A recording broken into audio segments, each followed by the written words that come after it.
सत्य को खोजने वाले सब साधकों को हमारा प्रणाम।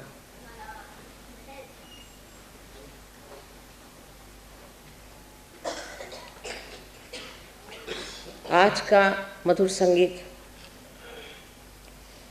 आज के विषय से बहुत संबंधित है, जिसके लिए मैं देबू चौधरी को बहुत बहुत धन्यवाद देती हूँ। सभी सहज व्यवस्था हो जाती है।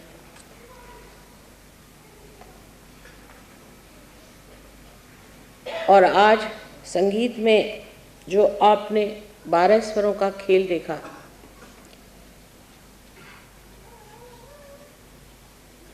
वही हमारे अंदर भी ऐसा ही सुंदर संगीत निर्माण हो सकता है। ये जो कुंडलिनी के अष्टचक्र आप देख रहे हैं,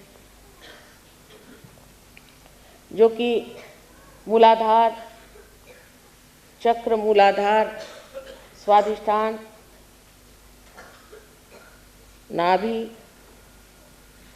हृदय, विशुद्धि, आज्ञा और सहस्त्रार।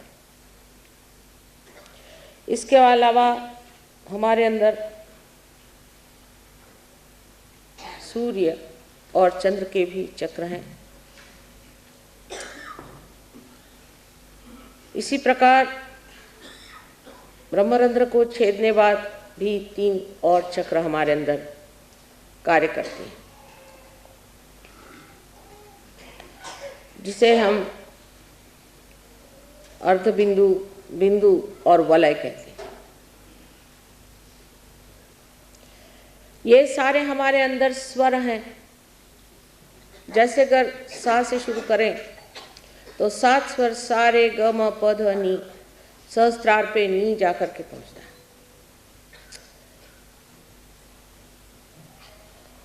इसी प्रकार इन सब चक्रों को जो शक्ति देते हैं, ऐसे ग्रह भी हैं। जैसे मूलाधार पे मंगल, स्वाधिष्ठान पे बुध, नाभि पर गुरु,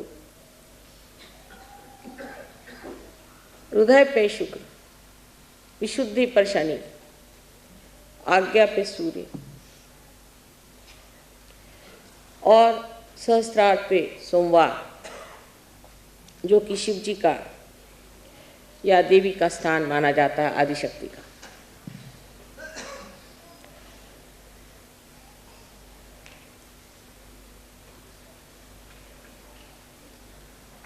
इसी प्रकार हमारे नवग्रह भी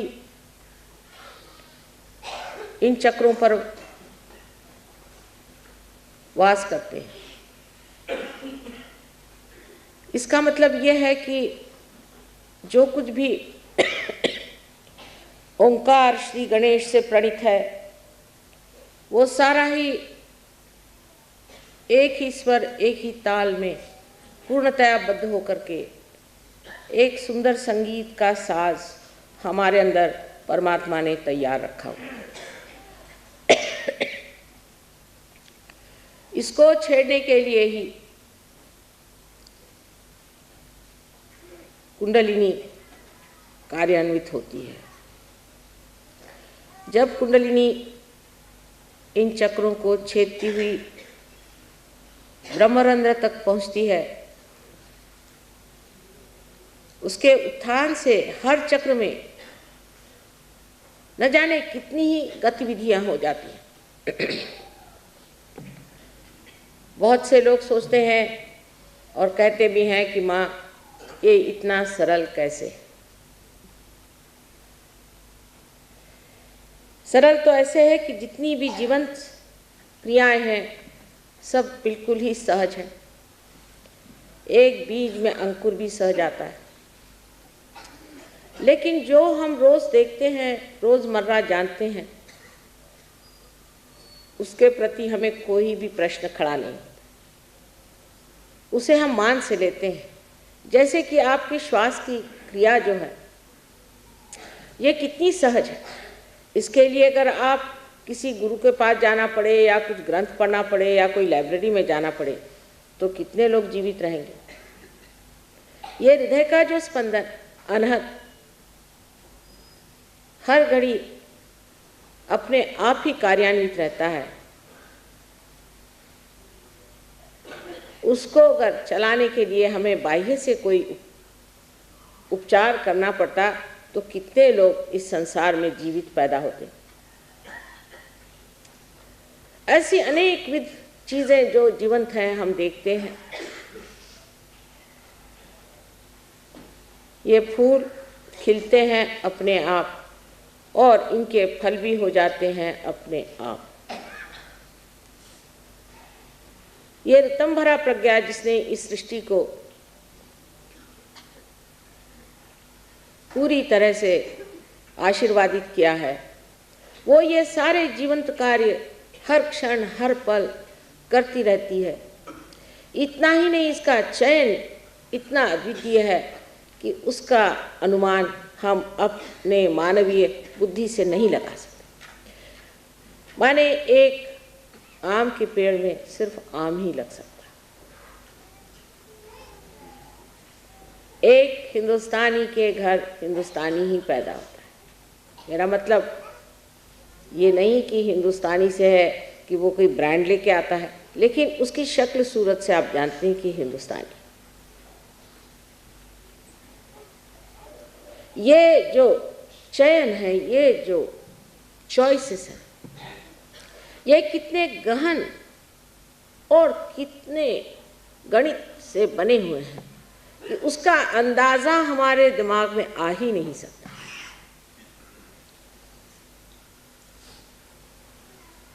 जैसे कि मैंने पहले कहा था कि सिर्फ एक ही हो सकता है कि जो ये सीमित बूंद है इसे हम सागर में ढाल सकते हैं।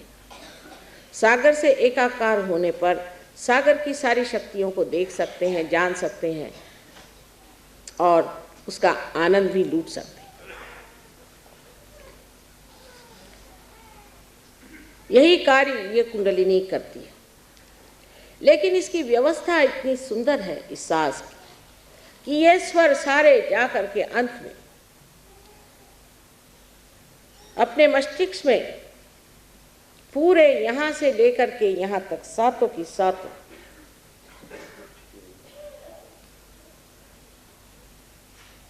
जिन्हें कि हम कहते हैं चक्रों के पीठ, पूरी तरह से अपने कार्य में संलग्न होते हैं। ये 7 चक्र जो हम नीचे देखते हैं उनके पीठ हमारे मस्तिष्क के,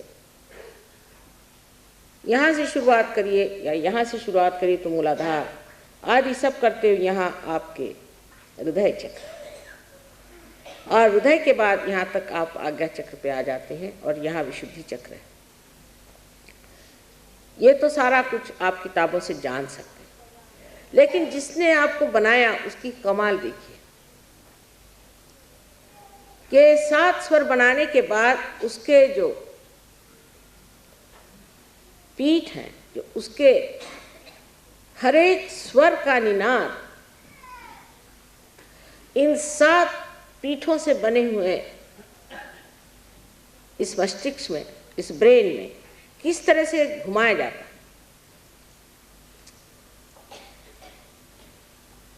उसकी जो शक्ति है उसको किस तरह से एक सुंदर सुगठित तालबद्ध स्वर में आलापा जाता है।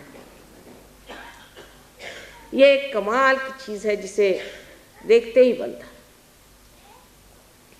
इस कमाल को हम इसलिए नहीं देख पाते कि हमारी दृष्टि ही बाहर की ओर है, और अगर कहा जाए कि आप अंदर की ओर दृष्टि ले जाएं तो आप कहेंगे कि ये कैसे करें माँ, ये तो मुश्किल काम है। आप अब इस वक्त मेरी बातचीत सुन रहे हैं, आपका सारा चित्त मेरी ओर है, लेकिन अगर कोई घटना घटित हो जाती है तो आपका चित्त वहाँ आकर्षित हो जाता है। उसी प्रकार कुंडलिनी का जागरण जब होता है तो जो आपका चित्त बाह्य में फैला हुआ है वो एकदम अंदर की तरफ दौड़ता है। और जैसे कोई एक कपड़ा चारों तरफ फैला हुआ, उसके अंदर से कोई चीज उसे ढकेलती हुई ऊपर की तरफ ले जाती है, इस प्रकार कुंडलिनी सहस्त्रार पे आने पर उसे चाक कर देती। लेकिन उसका चाक करना भी इतना सुंदर है कि जब वो भेद होता है तो उस कुंडलिनी का प्रकाश उस सारे चादर में फैल जाता है।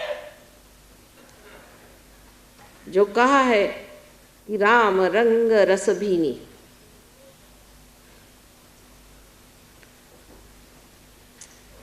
वो चदरिया जो कि हमारे चित्त की है, उसमें सत्य का प्रकाश फैल जाता है।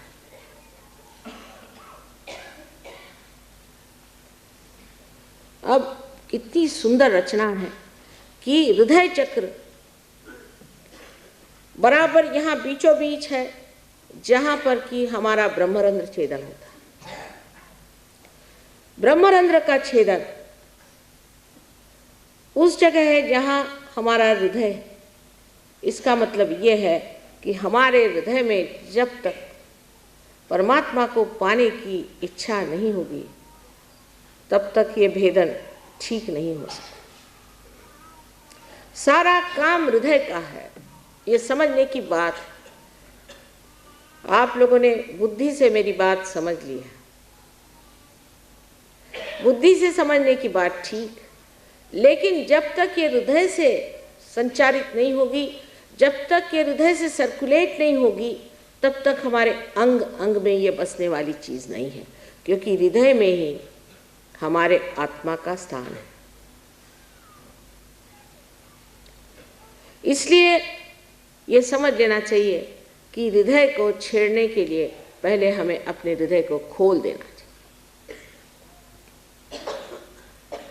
इस हृदय में आत्मा का वास है, जिसके ऊपर 7 रंगों में इन 7 पीठों से प्रकाश फैला हुआ। इतना निकट का संबंध हमारे इस मस्तिष्क का, ब्रेन का और इस हृदय का। लेकिन आज हमारा हृदय एक तरफ काम करता है, शरीर दूसरी तरफ काम करता है और बुद्धि तीसरे तरफ खींचती है। इसमें कोई समग्रता नहीं। समग्र माने सब अग्रों में से एक ही सूत्र जाना चाहिए। इसमें कोई इंटीग्रेशन नहीं है। इसीलिए हम अपने से ही रोज लड़ते रहते हैं, अपने से ही रोज झगड़ा रहता है। किसी का एक चक्र अच्छा है तो दूसरा खराब है, दूसरा चक्र अच्छा है तो तीसरा बिल्कुल कमजोर हो चुका, चौथा बेकार हो चुका। और इन चक्रों की लड़ाई में ही सब तरह की दुविधा, परेशानी, चिंता, बीमारियां आ जाती।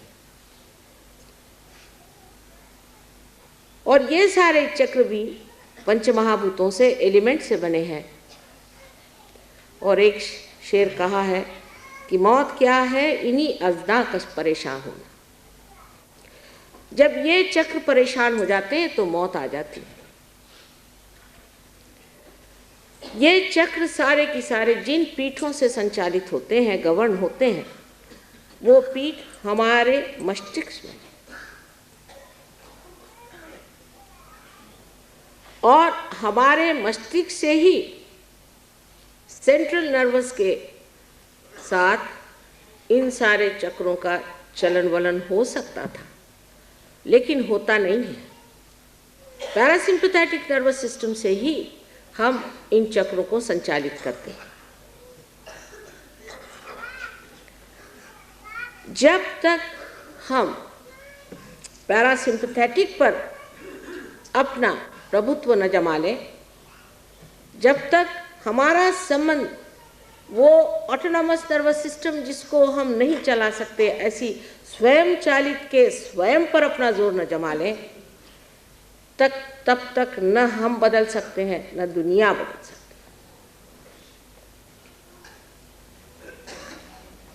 बाहर से आप किसी चीज को ठीक कर लें, किसी पेड़ में अगर कोई खराबी हो जाए तो उसके अगर आप किसी पत्ते को ट्रीटमेंट दे दें तो शायद वो थोड़ी देर के लिए ठीक भी हो जाए, लेकिन असली बीमारी उसके जड़ में है और उसके अंदर जो रस रास्ता है, जब तक उसमें आप दवा नहीं देंगे तब तक वो पेड़ आप बचा नहीं सकते।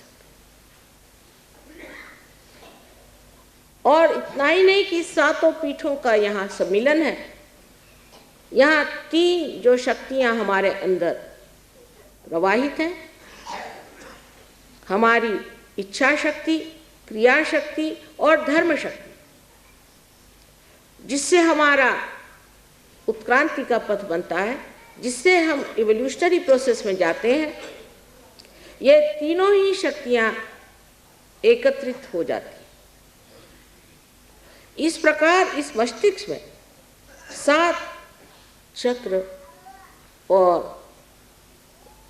3 शक्तियों का समन्वय होता है, लेकिन उनमें रिलेशनशिप, उनकी दोस्ती मात्र होती है, इंटीग्रेशन नहीं होता, समग्रता नहीं आती। जैसे कि एक ही स्वर में, एक ही ताल पर सातों स्वर नाचे, ऐसी स्थिति तभी आती है जब उनके मणि के छिद्र से एक ही कुंडलिनी जैसे कि डोर पुरोई जाती है, उस तरह से पूरी तरह से भेद करती हुई यहाँ पर सहस्त्रार को भेद देती है। यह सहस्त्रार के बारे में जितना भी कहा जाए कम है। सहस्त्रार जो हमारा आखिरी चक्र है, इसमें 1000 पंखुड़ियां हैं, जो कि वास्तविक हमारे अंदर जो 1000 नाड़ियां हैं। डॉक्टर लोग इस पे कभी कभी बड़ा झगड़ा उठाते हैं कि नहीं 982 है या कुछ है। ये तो बिल्कुल हृदयहीन बातें हैं, जिसमें कोई सुर नहीं, कोई माधुर्य नहीं। 1000 उसमें पंखुड़ियां हैं, जो कि इन नाड़ियों को तेजोमय करती हुई ऐसी दिखाई देती हैं जैसे कि किसी कमल पुष्प में 1000 पंखुड़ियां हो और वो पंखुड़ियां सजीव हो करके और बड़ी सुंदरता से उनका प्रकाश आपस में झिलमिल मिलता, अत्यंत शांत ऐसी ये तेजो वलय से भरी हुई तेजपुंज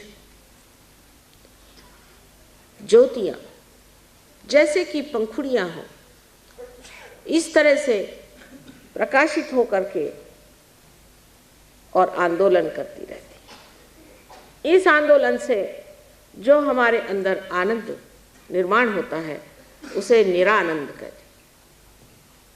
निरानंद माने केवल आनंद, एब्सोल्यूट जॉय। उसमें कोई दूसरी चीज नहीं बचाती। आनंद में 2 चीज, सुख और दुख नहीं होता, केवल आनंद मात्र, और वो मौन ही में जाना जाता है। जैसे कबीरदास जी ने कहा था कि जब मस्त हुए फिर क्या बोले। वो जो एक श्रेष्ठों की, योगियों की स्थिति है, उस निरानंद स्थिति में उतारने के लिए जब कुंडलिनी इतनी तत्पर है तो सिर्फ थोड़ी सी उसकी सहायता करने से वो आपको उस ओर पहुंचा सकती है जहां इस निरानंद का सागर आपके सम्मुख लहलाता है। इतनी काव्यमय कुंडलिनी की शक्ति है, इतना सुंदर उसका चलन वलन है कि देखते ही बनता है। हालांकि कुछ कुछ लोगों में मैं देखती हूँ कि कुंडलिनी आहत है, आहत स्थिति में कुंडलिनी। कहीं कहीं देखती हूँ कि जैसे कोई कमजोर माँ छटपटाती हुई किसी तरह से अपने बच्चे को पुनर्जन्म देने के लिए धीरे धीरे उठती है, गिरती है, उठती है, गिरती है। इस प्रकार ये कुंडलिनी बिचारी, जो कि हजारों जन्म में आपके साथ थी और आज फिर आपके साथ आई हुई है, पूर्णतया प्रयत्न करती है कि किसी तरह से मेरे बच्चे को उसका जन्म मिले। ये करुणामयी माँ, प्रेममयी माँ, ये आपको किसी तरह से तकलीफ कैसे दे सकती, जिसने हजारों वर्षों से यही प्रतीक्षा की कि मेरा बेटा किसी न किसी दिन इस शुद्ध इच्छा को पूरित करे और इस योग को प्राप्त करे, वो आपको किसी प्रकार से भी दुख नहीं दे सकते।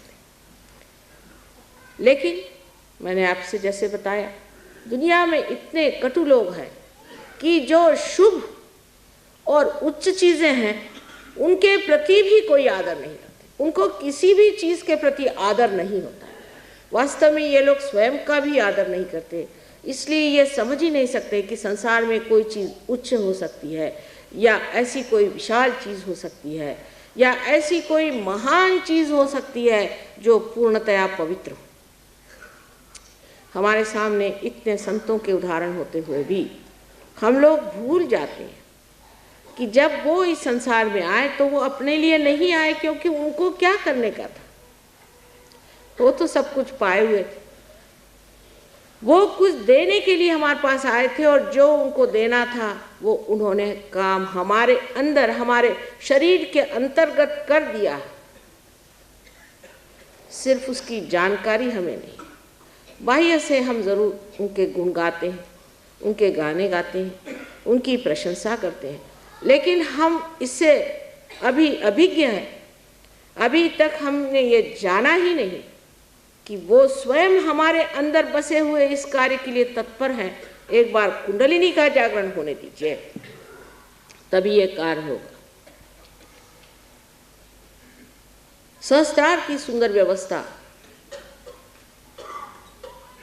ऐसी है कि अगर आप अपने ब्रेन को काट दें और ट्रांसफर सेक्शन में उसे देखें तो वास्तविक ऐसे दिखाई देगा जैसे कि कमल की पंखुड़ियाँ इस तरह से चारों तरफ लगी हुई। सहस्त्रार की दूसरी कमाल संसार में आप देखिए कि श्रीफल माना जाता है, देवी का फल जिसे हम लोग नारियल कहते हैं। इसकी तुलना हर बार अपने ब्रेन से होती है। आपको आश्चर्य होगा कि ऋतंभरा प्रज्ञा ऐसी है कि आप नारियल के पेड़ के नीचे या हजारों पेड़ों के नीचे सो जाइए, आज तक कहीं भी ऐसी वारदात नहीं हुई कि नारियल का पेड़ किसी पशु पर या किसी मनुष्य पे गिरा हो। क्या आप इस कमाल से परिचित हैं? जब तक आप समुद्र के किनारे नहीं जाएंगे तब तक आप इस कमाल को नहीं देख सकते। और समुद्र में भी एक कमाल देखिए कि नारियल के पेड़ जो समुद्र के किनारे में होते हैं, हालांकि इतनी जोर की हवा और बरसात और मानसून का थपेड़ा होते हुए भी सारे नारियल के पेड़ उस समुद्र के ओर झुक जाते हैं, क्योंकि वो हमारा गुरु तत्व है। क्योंकि वो हमारा गुरु है इसलिए उसके आगे झुके रहते हैं, नतमस्तक रहते हैं। उनकी समझ सहज और नैसर्गिक है, नेचुरल है, और हमारी समझ अभी बहुत ऊंची होने के कारण इतनी नैसर्गिक नहीं रही। हम ज़रूरत से ज़्यादा कुछ लंबे हो गए। अगर आप ज़रूरत से ज़्यादा लंबे हो जाइएगा तो बहुत सी चीज़ें जो पाने की है कभी कभी खो जाती हैं, या अगर ज़रूरत से ज़्यादा नाटे हो जाइए तो भी वो चीज़ खो ही जाती है। इसका मतलब ये है कि जब तक आप मध्य मार्ग में नहीं रहेंगे तब तक आपकी कुंडलिनी का जागरण बड़ा कठिन कार्य है। लेकिन तो भी आजकल परमात्मा की कृपा इतनी ज़बरदस्त है इतनी अनुकंपा उनकी बह रही है, मैं स्वयं आश्चर्य करती हूँ कि हजारों लोग एक साथ पार हो जाते हैं। हालांकि इसके बारे में भृगु मुनि ने अपनी नाड़ी ग्रंथ में लिखा था कि ऐसा होगा और सबकी बीमारियां अपने आप ठीक हो जाएगी, सबकी तकलीफें दूर हो जाएंगी और कुंडलिनी सहज में ही जागृत हो जाएगी। अब सोचिए कि इस देश में भृगु मुनि का इतिहास में कौन सा समय कहते हैं, लेकिन हजारों वर्ष पूर्व भृगु मुनि हो गए और उन्होंने भी कुंडलिनी के बारे में बताया था कि सहज में ही कुंडलिनी जागृत होगी। इसका मतलब वे जानते थे। लेकिन हम हमारे देश के जो लेखक हैं, हमारे देश के जो प्रवक्ते हैं, दृष्टा हैं, बड़े बड़े ऊंचे संत साधु हैं, इतने ही नहीं, यहाँ के जो अवतरण हो गए उनके बारे में कितना जानते हैं। आज ही किसी ने पूछा कि माँ, शिवरात्रि में क्या महत्व है, क्या शिव जी का जन्म हुआ था? शिव जी का जन्म तो होता नहीं, क्योंकि जो सदाशिव हैं उनका जन्म होने का कोई मतलब ही नहीं लग सकता। लेकिन शिवरात्रि का अर्थ ये है कि ये महारात्रि, जिस वक़्त सारा संसार परब्रह्म स्थिति में सो रहा था, ये महारात्रि परब्रह्म था, सो रहा। जैसे हम सो जाते हैं तो हमारी सृष्टि सारी हमारे साथ सो जाती है, इसी प्रकार ये सारी सृष्टि सो गई, ये महारात्रि थी।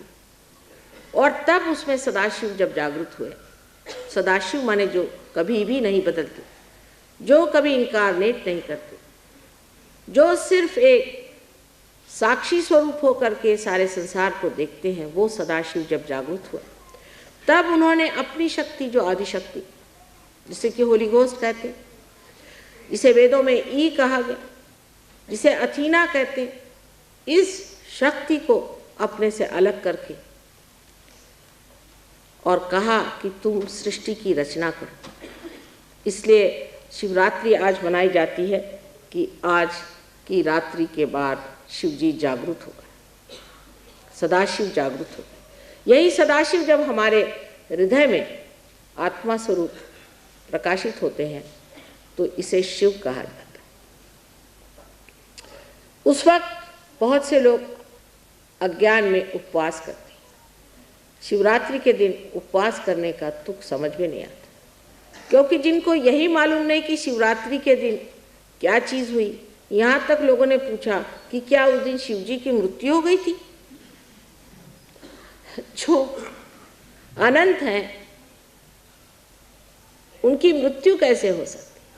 इतने हम लोग अज्ञानी हैं कि उस दिन हम उपवास करते हैं जिस दिन वो जागृत हुए थे। आज हमारे अंदर वो आत्मा जागृत होने का समय आया। हम लोग भी एक महारात्रि में डूबे हुए, एक महारात्रि जिससे ये घोर कलयुग छाया, एक महारात्रि, और इस महारात्रि में जागृत होने के लिए आप आज सम्मुख बैठे हुए हैं। आपके अंदर बसा हुआ आत्मा आज जागृत होना चाहिए। ये आत्मा सच्चिदानंद स्वरूप, सच्चित आनंद। सत माने ये कि आप सत्य को जानते हैं। अभी तक आपने सत्य को नहीं जाना, अभी तक जो जाना है वो सब भ्रम। जैसे कि एक आदमी आपके सामने आकर खड़ा हो और आप उसे देखते ही सोचते हैं कि आप कितना अच्छा आदमी है। अगर उसने आपके सामने गिड़गिड़ाना शुरू कर दिया, साहब देखिए मैं इतना अच्छा आदमी हूँ, मैंने इतनी अच्छाई की और इस आदमी ने मेरे साथ इतना जुल्म किया, आप उस पर ढह पड़े। हो सकता है कि वो किसी जेल से छूटा हुआ चोर हो सकता है वो आपको लूटने के लिए आया हो या आपको मर्डर करने के लिए आया। आप जान नहीं सकते कि आदमी कौन है। क्योंकि आप सत्य को जानते नहीं। सत्य को जानने का मतलब ये होता है कि आप उस चीज को जाने जो सब चीजों का सार और तत्व है।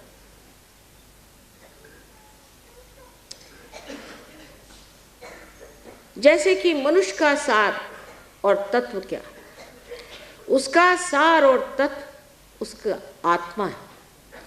उस आत्मा को जानते ही आपका जो ज्ञान है वो अज्ञान सा लगता है, और ज्ञान चीज आप अपनी नसों पर, अपने सेंट्रल नर्वस सिस्टम पे जानते हैं। जैसे कि एक साहब मेरे पास आए, मुझसे कहने लगे कि माँ मुझे अंजाना की बीमारी हो गई, मुझे ठीक कर दीजिए। मैंने कहा अच्छा बैठिए आप। मैं जा रही थी, मैंने कहा अच्छा बैठिए। उनकी कुंडलिनी जागृत की, उनको बड़ा दर्द सा उठा थोड़ा सा। उसका अच्छा ठीक हो गया, आप हम जा रहे हैं। उनका कहा माँ आप क्या कर रहे हैं, मेरे तो अभी हार्ट अटैक आ गया। मैं कहा बेटी तुम ठीक हो गए, हम जा रहे हैं। उदास होकर बैठ गए। तो मैं मोटर में बैठी, फिर मैं निकल के आई। मैंने कहा कि देखिए मेरी बात आप सुनिए, अभी आप डॉक्टर को जा करके अपने एंजाइनोग्राफी लीजिए और उसके बाद आप विश्वास कर लीजिएगा कि मैंने जो कहा वो सही। और वो डॉक्टर के पास गए। डॉक्टर ने कहा कमाल है, अरे भाई तुमको तो वाकई अनजाना था, वो हो क्या गया, तुम ठीक कैसे हो गए। आपका जो जानना है वो जानना क्योंकि डॉक्टर ने आपको बताया इसलिए जानना हुआ, और हमारा जानना इसलिए है कि आपकी जो वाइब्रेशंस हैं, आपके जो चैतन्य है, उसको हमारे आत्मा ने बता दिया। जब आत्मा बोलता है तब ये चैतन्य चलता है, ये ओंकार चलता है और ये आपको बताता है। कोई सी भी बात जिसके बारे में आपको जानना हो कि ये आदमी की तकलीफ क्या है, जब आप योगी हो जाते हैं आप उसके और हाथ करिए, आपके उंगलियों के इशारे पे आप बता सकते हैं कि इस आदमी को क्या बीमारी है। और जब वो बीमारी आपको पता है, अगर आप जानते हैं कि उस बीमारी के कारण से परे, जिसे कॉज एंड इफेक्ट कहते हैं, उससे परे आपको उठना अगर आ गया तो आपने उनकी बीमारी ठीक कर दी। और उससे परे उठाना बहुत ही आसान है, उसको कुंडलिनी पर डाल दीजिए। कुंडलिनी जो है ये कॉज और इफेक्ट से परे है। अगर आपने उसको कुंडलिनी पर डालकर उसकी कुंडलिनी उठा दी, खत्म, काम खत्म, वो सब तबीयत ठीक हो गई उसकी।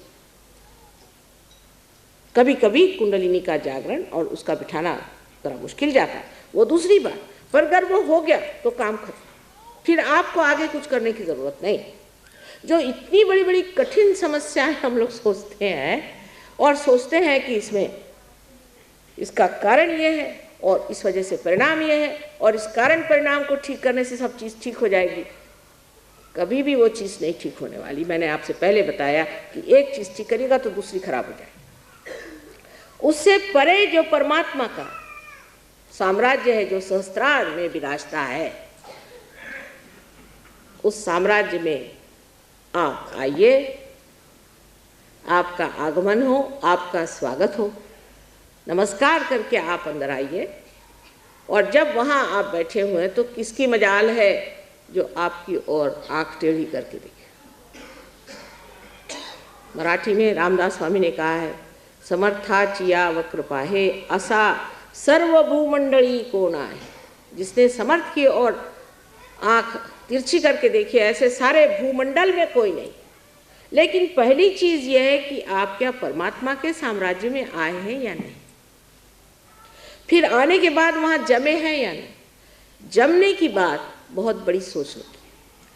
तो सत जो है, जिसे हम सत कहते हैं, वो सत हमें अपने सेंट्रल नर्वस सिस्टम से जाना जाता है। कोई कहेगा कि माँ यहाँ पर ये फूल बिछे हुए हैं, ये हम अपनी आँख से देख रहे हैं ना, ये आँख हमारी जो है, ये हमारी सेंट्रल नर्वस सिस्टम बता रही है कि ये यहाँ फूल रखे हुए हैं। फिर हम जब महसूस भी करें तो हम कह सकते हैं यहाँ फूल है, क्योंकि हम इसे महसूस कर सकते हैं। इसकी जानी जिसे कहते हैं, इसको जानना जो है, यही ज्ञान है, यही वेद है, जिससे विद होता है, जिससे बोध होता है।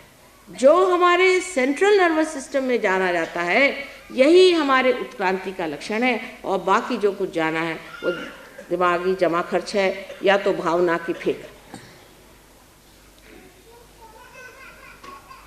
इसलिए जब कुंडलिनी जा करके सहस्त्रार को प्रकाशित कर देती है तो हम सब ज्ञान के अधिकारी हो जाते हैं। आप सोचिए कि जब हमारे यहाँ ये संत साधु हुए थे तब यहाँ न यूनिवर्सिटी थी, न कॉलेज था, न कुछ था, लेकिन ज्ञान के भंडार थे, दृष्टा थे। एक से एक लोग इस संसार में हो गए। लंदन में एक विलियम ब्लेक करके बहुत बड़े कवि हो गए। अगर आप उनका भविष्य पढ़ें तो आश्चर्यचकित हो जाएंगे कि वो एक एक चीज को सहज योग के बारे में उन्होंने इतने साफ तरीके से लिखा है कि बड़ा आश्चर्य होता है। ऐसे दृष्टा मार्कंडेय जैसे लोग अपने इस देश में हो गए तो आप लोग क्यों नहीं हो सकते? शुरुआत में जरूर एक ही मछली पानी से बाहर निकली थी, उसके बाद 10-12 निकली हुई, फिर 1,000 निकली हो, फिर उसके बाद न जाने कितनी मछलियां उससे निकल करके आज मानव स्थिति में बैठी हुई। उसी प्रकार अनेक वर्षों से हम लोगों ने तपस्या की हुई है, परमात्मा से योग मांगा है, मेहनत की है, और आज सर्वसाधारण मनुष्य बन करके संसार में आए हैं और आज उसको प्राप्त करने की जो आपकी इच्छा है, ये आपका हक और वो आपका हक पूरा होना होगा। जो साधु संतों ने कहा है, जो इन अवतरणों ने कहा है, वो सब सच करके दिखाना होगा। उसके लिए एक ही बस शर्त है कि कुंडलिनी का जागरण होकर के आपके अंदर वो प्रकाश जागृत हो जो कि आपके नस नस में बहे और आप जाने कि आप योगी जन हो गए। योगी जन हुए बगैर कोई सी भी बात समझाई नहीं जाती। तो आप हमारे मुंह से जो सुन रहे हैं वो सत्य है या नहीं, ये जानने के लिए भी आपको योगी जन होना चाहिए, क्योंकि हम जो कह रहे हैं हो सकता है झूठ कह रहे हैं, लेकिन अगर आप योगी जन हैं तो बस आप हाथ फैला करके जान सकते हैं कि आपके अंदर चैतन्य की लहरियां बह रही हैं और आप समझ सकते हैं कि ये सच बात है। आप ये सवाल पूछें कि संसार में परमात्मा है या नहीं। परमात्मा है, इसलिए आपके अंदर चैतन्य की लहरियां बहना शुरू। पर अगर किसी दुष्ट आदमी के लिए आप पूछें कि ये आदमी अच्छा है या बुरा है, तो हो सकता है कि ये तो पूरे चैतन्य बंद हो जाए, शायद आपको गर्मी आ जाए, शायद एक आध ब्लिस्टर भी आ जाए। लेकिन राक्षस को और संतों को पहचानने के लिए और भी बहुत सी तरीके हैं। बुद्धि से भी मनुष्य समझ सकता है, बुद्धि से भी समझ सकता है कि जिस आदमी की दृष्टि आपके पैसे पर है, आपकी सत्ता पर है, आपके घर के बच्चे बीवियों पर है, वो आदमी कभी भी संत नहीं हो सकता। संतों के लक्षण बार बार कहे गए तो भी हम गलती कर जाते।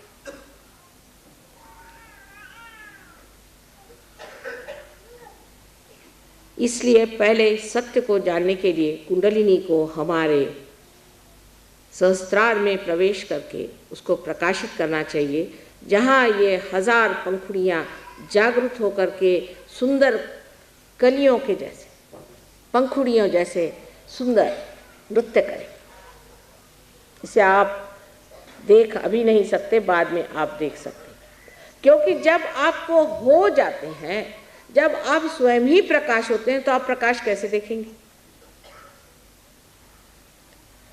जब आप प्रकाश हो गए तब लोग पूछते अब माँ क्या करें?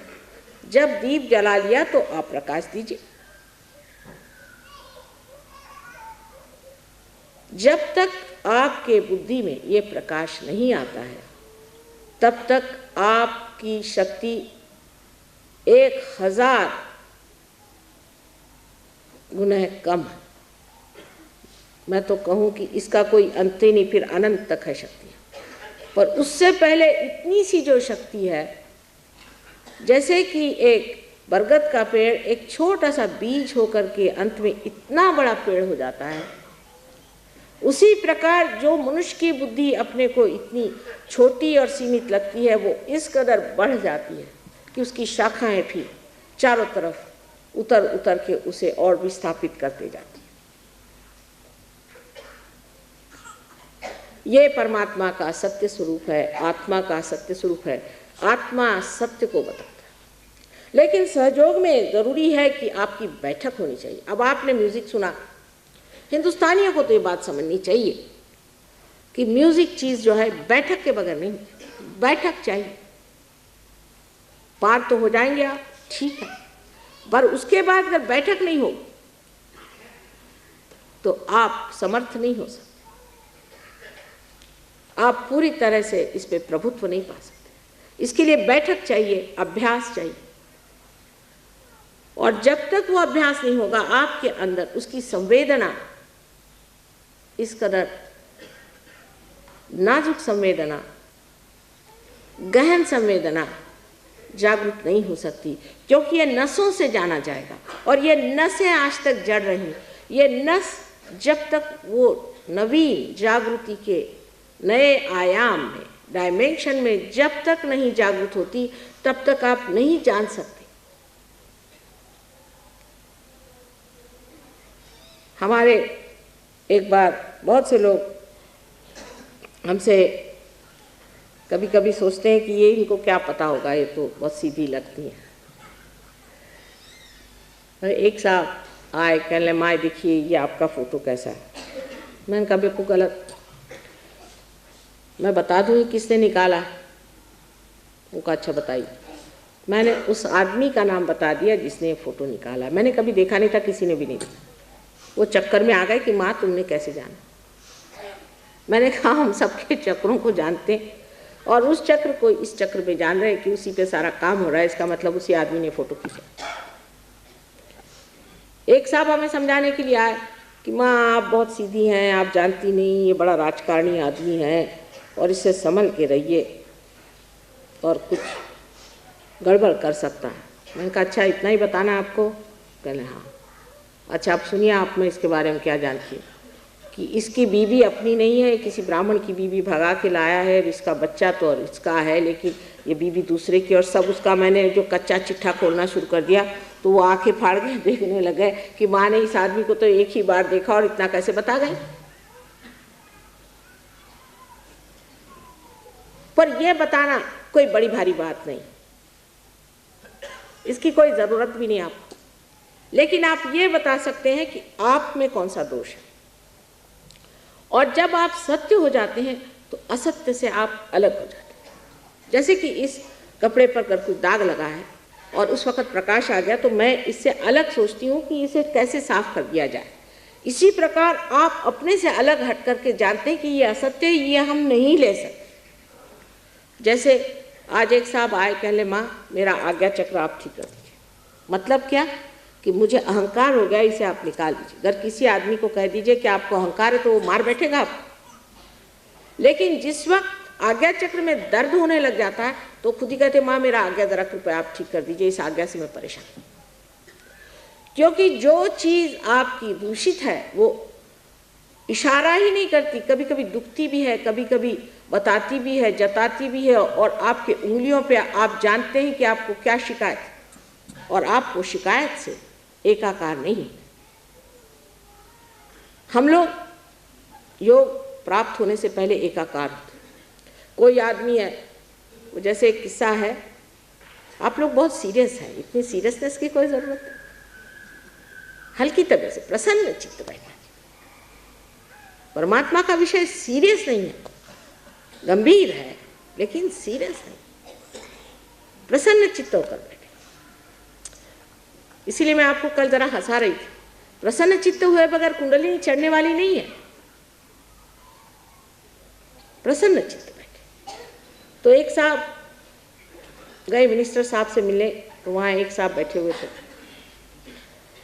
तो वो खूब कूद रहे थे। इनके समझ में नहीं आया। इनका साहब मतलब क्या, आपको हो क्या गया? कहले आपको पता नहीं मैं पिए हूँ। कहा अच्छा मुझे नहीं पता था आप पिए हुए हैं, माफ़ कर दीजिए। ये जो हम अपने ऊपर चढ़ा लेते हैं कि किसी नौकरी में हो गए, किसी पोजीशन में हो गए, 2-4 पैसे इकट्ठे हो गए, उसका जो एक अभिमान, ये अभिमान नहीं, दुराभिमान, ये जो हमारे खोपड़ी पे लग जाता है, जिससे हम अजीब से होकर के पिए हुए घूमते हैं, ये छूट करके मनुष्य देखता है कि ये जो है ये बाह्य है। अपने बुद्धि का गुमान, अपने पढ़ने लिखने का गुमान, हर तरह के गुमान मनुष्य में चढ़ जाते हैं। वो तो बात बात पे घोड़े पे बैठ जाता है, घोड़ा है नहीं, घोड़े पे बैठा है। ये सब इस तरह से छूट जाता है जैसे कि प्रकाश में अगर आपने हाथ में कोई सांप पकड़ा तो उसे आप फेंक देते हैं, उसी तरह से सब चीज फेंक जाती है, कहना नहीं पड़ता। लेकिन उसकी क्रिया क्या घटित होती है कि आज्ञा चक्र पे जब कुंडलिनी चढ़ती है और वहाँ की देवता जब जागृत होती है, तो ये देवता हमारे दोनों ही ईगो और सुपर ईगो, जिसे कि मनस और अहंकार कहते हैं, दोनों को ही आपस में खींच ले, शोषित कर ले। और यहाँ पर ब्रह्मरंध्र में तालु की जगह ऐसी जगह बन जाती है कि कुंडलिनी खट से बाहर चली जाए। उस वक्त हमारे हाथ बोलते हैं, हाथ कहते हैं कि हाँ कुंडलिनी पार कर गई। जो लोग पार हो जाते हैं वही महसूस कर सकते हैं यहाँ की ठंडी हवा, और जो नहीं होते उनको मुश्किल होता है ठंडी हवा महसूस करना। उसके बाद जब आपके किसी चक्र में दोष हो, अगर आपके विशुद्धि चक्र में दोष हो या अगर आपके नाभि चक्र में दोष हो, तो इन उंगलियों पे आप जान सकते हैं कि कहाँ पर हमारा दोष है। उसके बारे में आप सत्य जान सकते हैं। आप संसार की सारी बातों को जान सकते हैं।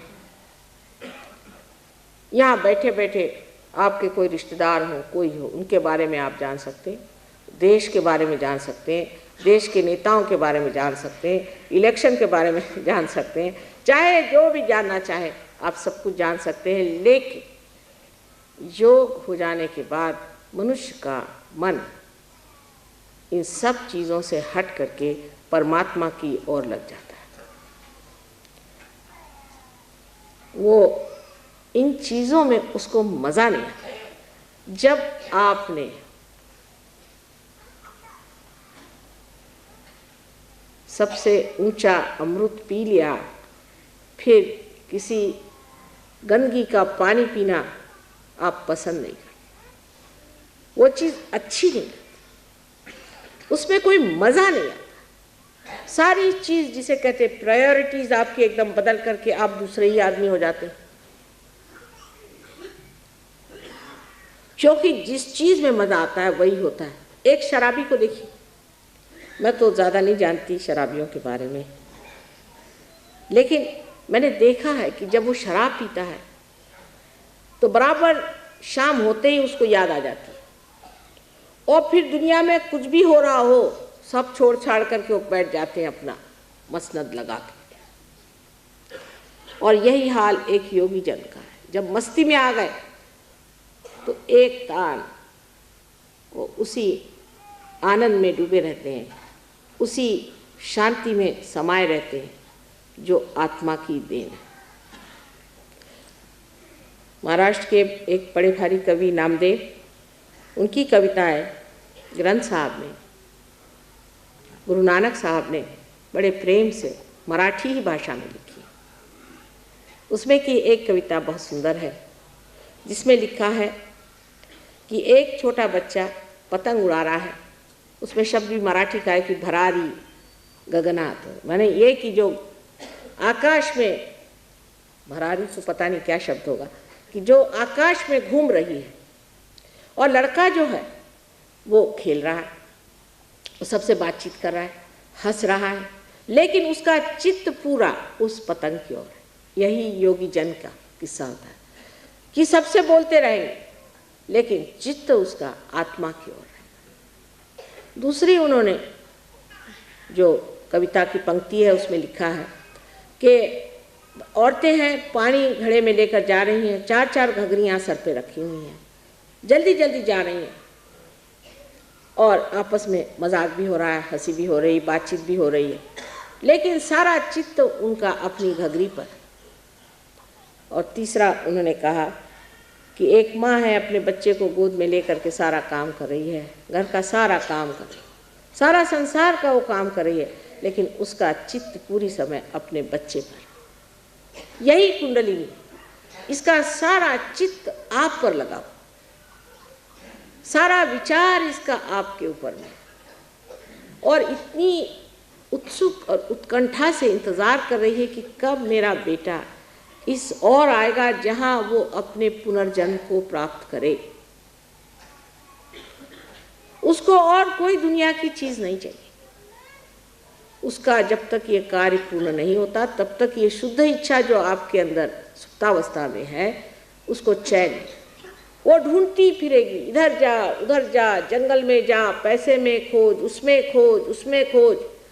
आप जो जो गलतियां करेंगे बेचारी उससे आहत होती जाएगी, पर अंत में वो बैठी रहेगी कि एक दिन ऐसा ज़रूर आएगा जिस दिन सुबुद्धि से मेरा बच्चा इस योग को प्राप्त करे। तो आप आत्मा का जो स्वरूप है उस सत्य को जानते हैं। जैसा मैंने आपसे बताया कि संसार में 3 तरह के लोग होते हैं। एक तो तामसिक लोग जो कि झूठ को ही सत्य मान के उसके पीछे में अपनी ज़िंदगी बर्बाद करते थे, और दूसरे राजसिक कि जो झूठ और सच दोनों का फर्क ही नहीं जानते, उनको कोई चीज़ में गलती नज़र नहीं आती। और तीसरे सात्विक होते हैं जो सत्य को पहचानते चलते हैं। लेकिन जब आप योगी जन होते हैं तो सिवाय सत्य के आप कोई चीज़ को पकड़ ही नहीं सकते। अचूक जैसे रत्न पारखी लोग होते हैं कि हीरे को बराबर पहचान लेते हैं, ऐसे ही वो सत्य को एकदम पकड़ लेते हैं। उदाहरण के लिए ईसा मसीह का देखिए कि जब मारी मगदलिनी एक बहुत निम्न स्तर की स्त्री थी, उसको लोगों ने पत्थर मारना शुरू किया, तब ईसा मसीह का इन औरतों से कोई संबंध बनता नहीं। तो जाके उसके सामने खड़े हो गए और कहा कि भाई, तुम में से जिसने कोई पाप नहीं किया हो वो पत्थर मारे, वो भी मुझे। और सबके हाथ रुक गए, क्योंकि वो इस सत्य को जानते थे कि इस औरत ने जो भी गलती की है और जो भी इसने अपने जीवन का बुरा किया हुआ है वो सब परमात्मा क्षमा करने वाले हैं, वही शिक्षा देने वाले हैं, और हम मनुष्य उसको क्यों दोष लगा। जिसने सत्य को जाना वो असत्य के पास कैसे खड़ा रह सकता है, आप ही बताइए। अगर आपने प्रकाश में कोई चीज देख ली तब भी क्या आप खाई में कूदेंगे? जिस प्रकाश में आपने देख लिया कि इससे मेरा पूरा नुकसान होने वाला है, मुझे पूरी तरह से तकलीफ होने वाली है, फिर आप क्या ऐसा कहेंगे कि आ बैल मुझको मार?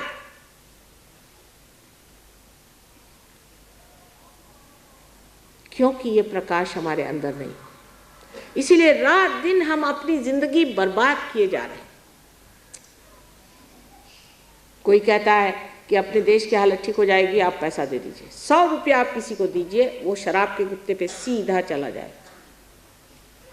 आप किसी को पोजीशन दीजिए, जैसे मैंने कल धोबी का किस्सा बनाया था।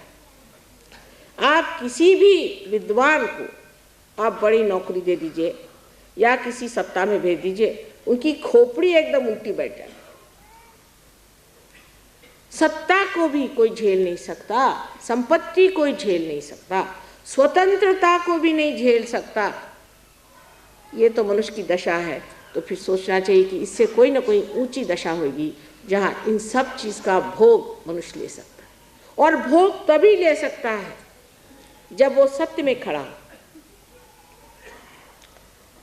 जिस वक्त आप इन फूलों की सजावट देखेंगे तो आप कहेंगे भाई कितने फूल थे, पता नहीं किसने लगाए, कितना रुपया लाए, ये किया वो किया, सब दुनिया भर की बातें करें। लेकिन अगर कोई योगी होगा तो बस उसके सामने हठात खड़ा हो जाए, कोई निर्विचार स्थिति में।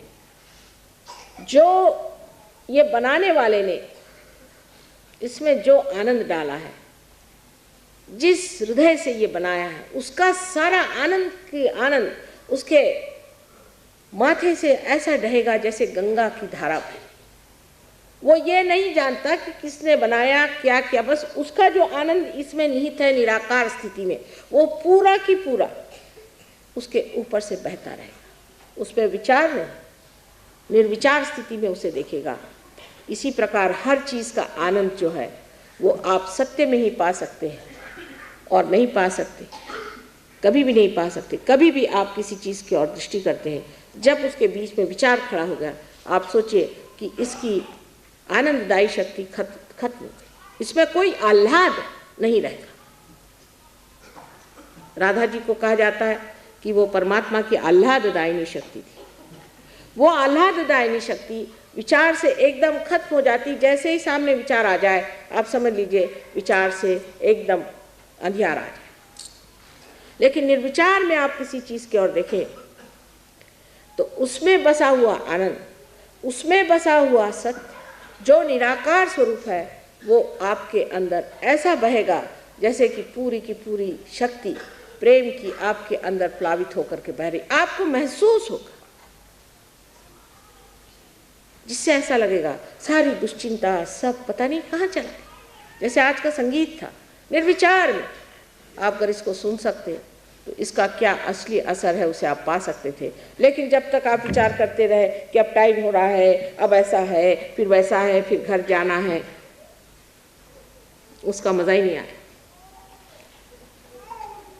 क्योंकि जब आप योगी जन हो जाते हैं, जब आप सहस्त्रार में स्थित होते हैं, आप वर्तमान में विराजते हैं। वर्तमान में, ना तो आप भविष्य में, ना ही तो आप भूतकाल में, न तो आप फ्यूचर में, न तो आप पास में, आप वर्तमान में विराजते। और हर वर्तमान का क्षण अपना एक आयाम, अपना एक डायमेंशन, एक अपना दर्पण रखता है। और उसमें इतनी छटाएं हैं कि उसके मजा के लिए अगर हम चाहें कि उसका मजा उठाएं तो ऐसा लगता है कि हजारों जिह्वा होने पर भी जो मजा नहीं आ सकता है, वो ये वर्तमान में आते ही पता नहीं कहां से इतना मजा आ रहा।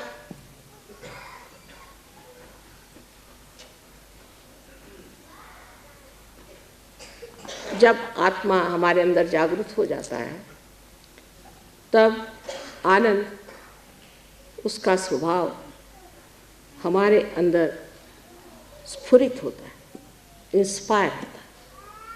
ये नहीं कहना पड़ता कि हाँ अब मैं आनंदित हूँ। आप शक्ल सूरत से जान सकते हैं कि ये इंसान बहुत मज़े में आए।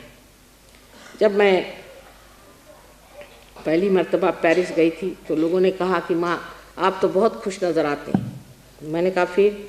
कहले ये पेरिस में नहीं चल सकता। मैंने कहा क्यों? कहले यहाँ तो लोग ये सोचते हैं कि जो आदमी मज़े में है वो अज्ञानी है, उसको मालूम नहीं दुनिया में क्या आफत आ रही, वो मज़े में कैसा आ रहा है। तो आप कुछ लंबा मुंह करके बात करिए, और मेरे लिए बहुत मुश्किल। तो मैंने उनको कहा कि वो जो ले मिजराबल थे वो सब आप ही लोग दिखाई देते, और मिजरी होगी नहीं तो क्या होगा। हर तीसरे घर में शराब की बोतलें खुल रही हैं, चौथे घर में औरतों की गंदगी चल रही है, और पांचवें घर में ये मसलतें हो रही कि किसको मर्डर किया जाए और किसके पैसे खाए जाए। तो ऐसी दशा में वहां कोई आनंद का राज होगा? जब कभी हम पैदल चलते थे तो वहां लोग बैठे हुए बहुत लंबे मुंह बना करके, मैंने कहा भाई इन पे क्या आफत आ रही? कहने लगे कि ये लोग फ्रेंच में आपस में बात कर रहे हैं, कैसा कहते हैं कि अष्टग्रह आने वाले हैं, तो हो सकता है तब हम लोग खत्म हो जाए तो बड़ा अच्छा होगा। उसका इंतज़ार हो रहा है कि वो कब आएंगे और कब हम खत्म होंगे। मैंने कहा उसके लिए क्या ज़रूरत है, ऐसे ही जाके डूब जाए, वहाँ नदी है। इतने अगर ये दुखी जीव है तो तब तक इंतज़ार करने की क्या ज़रूरत है? शायद हो कि अष्टग्रह के चक्र से बची जाए तो ये जाकर क्यों नहीं वहाँ डूब जाए, अच्छा रहेगा। इस तरह की उन्होंने अपनी दशा बना ली कि हम बड़े दुखी जीव हैं और हमारे जैसे दुखी जीव के लिए एक ही अच्छा है कि हम कब मर जाएं। आपको आश्चर्य होगा कि स्विट्ज़रलैंड, स्वीडन, नॉर्वे में एक स्पर्धा है, एक कंपटीशन है कि कितने लोग इस साल वहाँ आत्महत्या से मरे। जवान लड़के 17 साल से 25 साल के वहाँ आपस में स्पर्धा लगाते हैं। इस साल स्विट्ज़रलैंड को हाईएस्ट नंबर मिला है। कारण ये है कि आपने पैसा इकट्ठा कर दिया लेकिन आनंद आपको मिला नहीं। ये बात सही है। सब कुछ मिल गया, मोटरें मिल गई, क्या क्या हम लोग जो ढूंढते रहते हैं हिंदुस्तानी, वो सब उनके पास होने के बाद अब वो ढूंढ रहे हैं हम मरेंगे कैसे। उसके इंतजामात सोचते हैं कि किस तरह से मरना ठीक रहेगा। वो नहीं जानते कि कोई मरता तो है नहीं, फिर वापस आ जाएंगे रोने के लिए। कोई परमानेंटली मरता नहीं, ये तो परेशानी और है कि ये जो रोनी सूरत है इसको बदलो, उसके लिए मंजूर नहीं। अगर आपको अपने साथ यही ज़्यादती करनी है तो करिए उपवास, करिए तकलीफ़ें, मारिए अपने को, और जो मातम करना है करिए, लेकिन क्यों ऐसा करने? क्योंकि आपका सत्य आप ही के अंदर बसा हुआ है, आपका आनंद आप ही के अंदर बसा हुआ है। वो एक क्षण भर में आपको मिल सकता है, आसानी से मिल सकता है। थोड़ा सा उन्मुख होने की ज़रूरत है, उस तरफ नज़र करने की ज़रूरत है। जब ये चीज़ें सभी आपको लाभान्वित है, जब आपको मिल सकती हैं, तब आप ये सोच लीजिए कि सिर्फ सहस्त्रार ही पर कुंडलिनी रुकना नहीं चाहिए, इसका भेदन भी होना चाहिए। और इसका भेदन भी बहुत सूक्ष्म तरीके से होता है। अब इसकी कितनी नाड़ियाँ हैं, कौन सी नाड़ी कहाँ खुलती है और कौन से चक्र कहाँ होते हैं और कैसे बंध पड़ते हैं, यह सब बातें बताने की कोई ज़रूरत नहीं है। अगर आपके लिए अगर कोई बढ़िया मोटर ला दे तो आप थोड़ी उसके अंदर घुस के पहले देखते हैं कि इसकी कौन सी नाड़ी ठीक है कौन सी नहीं। आप तो गाड़ी उठा के चल दिए मज़ा उठाने के लिए। इसी प्रकार सहयोग को प्राप्त करने के बाद आप धीरे धीरे इस चीज़ को समझने का प्रयत्न करें कि ये चीज़ है क्या। लेकिन न भी समझे तो भी कोई हर्ज नहीं, पर मौज में रहिए और इस मौज को और आनंद को सबको बांटिए, क्योंकि आपका चित्त जो है वो प्रकाशित हो जाता है। अब चित्त क्या हो जाता है? चित्त हमारा जो है अटेंशन, इस अटेंशन में हमारे अंदर जो नई जागृति उत्पन्न होती है वो है कलेक्टिव कॉन्शियसनेस, सामूहिक चेतना। लेकिन मैं कहूँगी सामूहिक शुभ चेतना। शुभ अशुभ विचार तो हमें रह नहीं। शुभ वो जिससे कि चैतन्य हमारे अंदर से बहता रहे, वो सारा शुभ है। जिस चीज़ से चैतन्य बहता है, जिस कार्य से चैतन्य बहता है, जिस गाने से चैतन्य बहता है, जिस संगीत या भक्ति से चैतन्य की लहरियाँ बहे, वही शुभ है और वही सौंदर्य की लहरियाँ।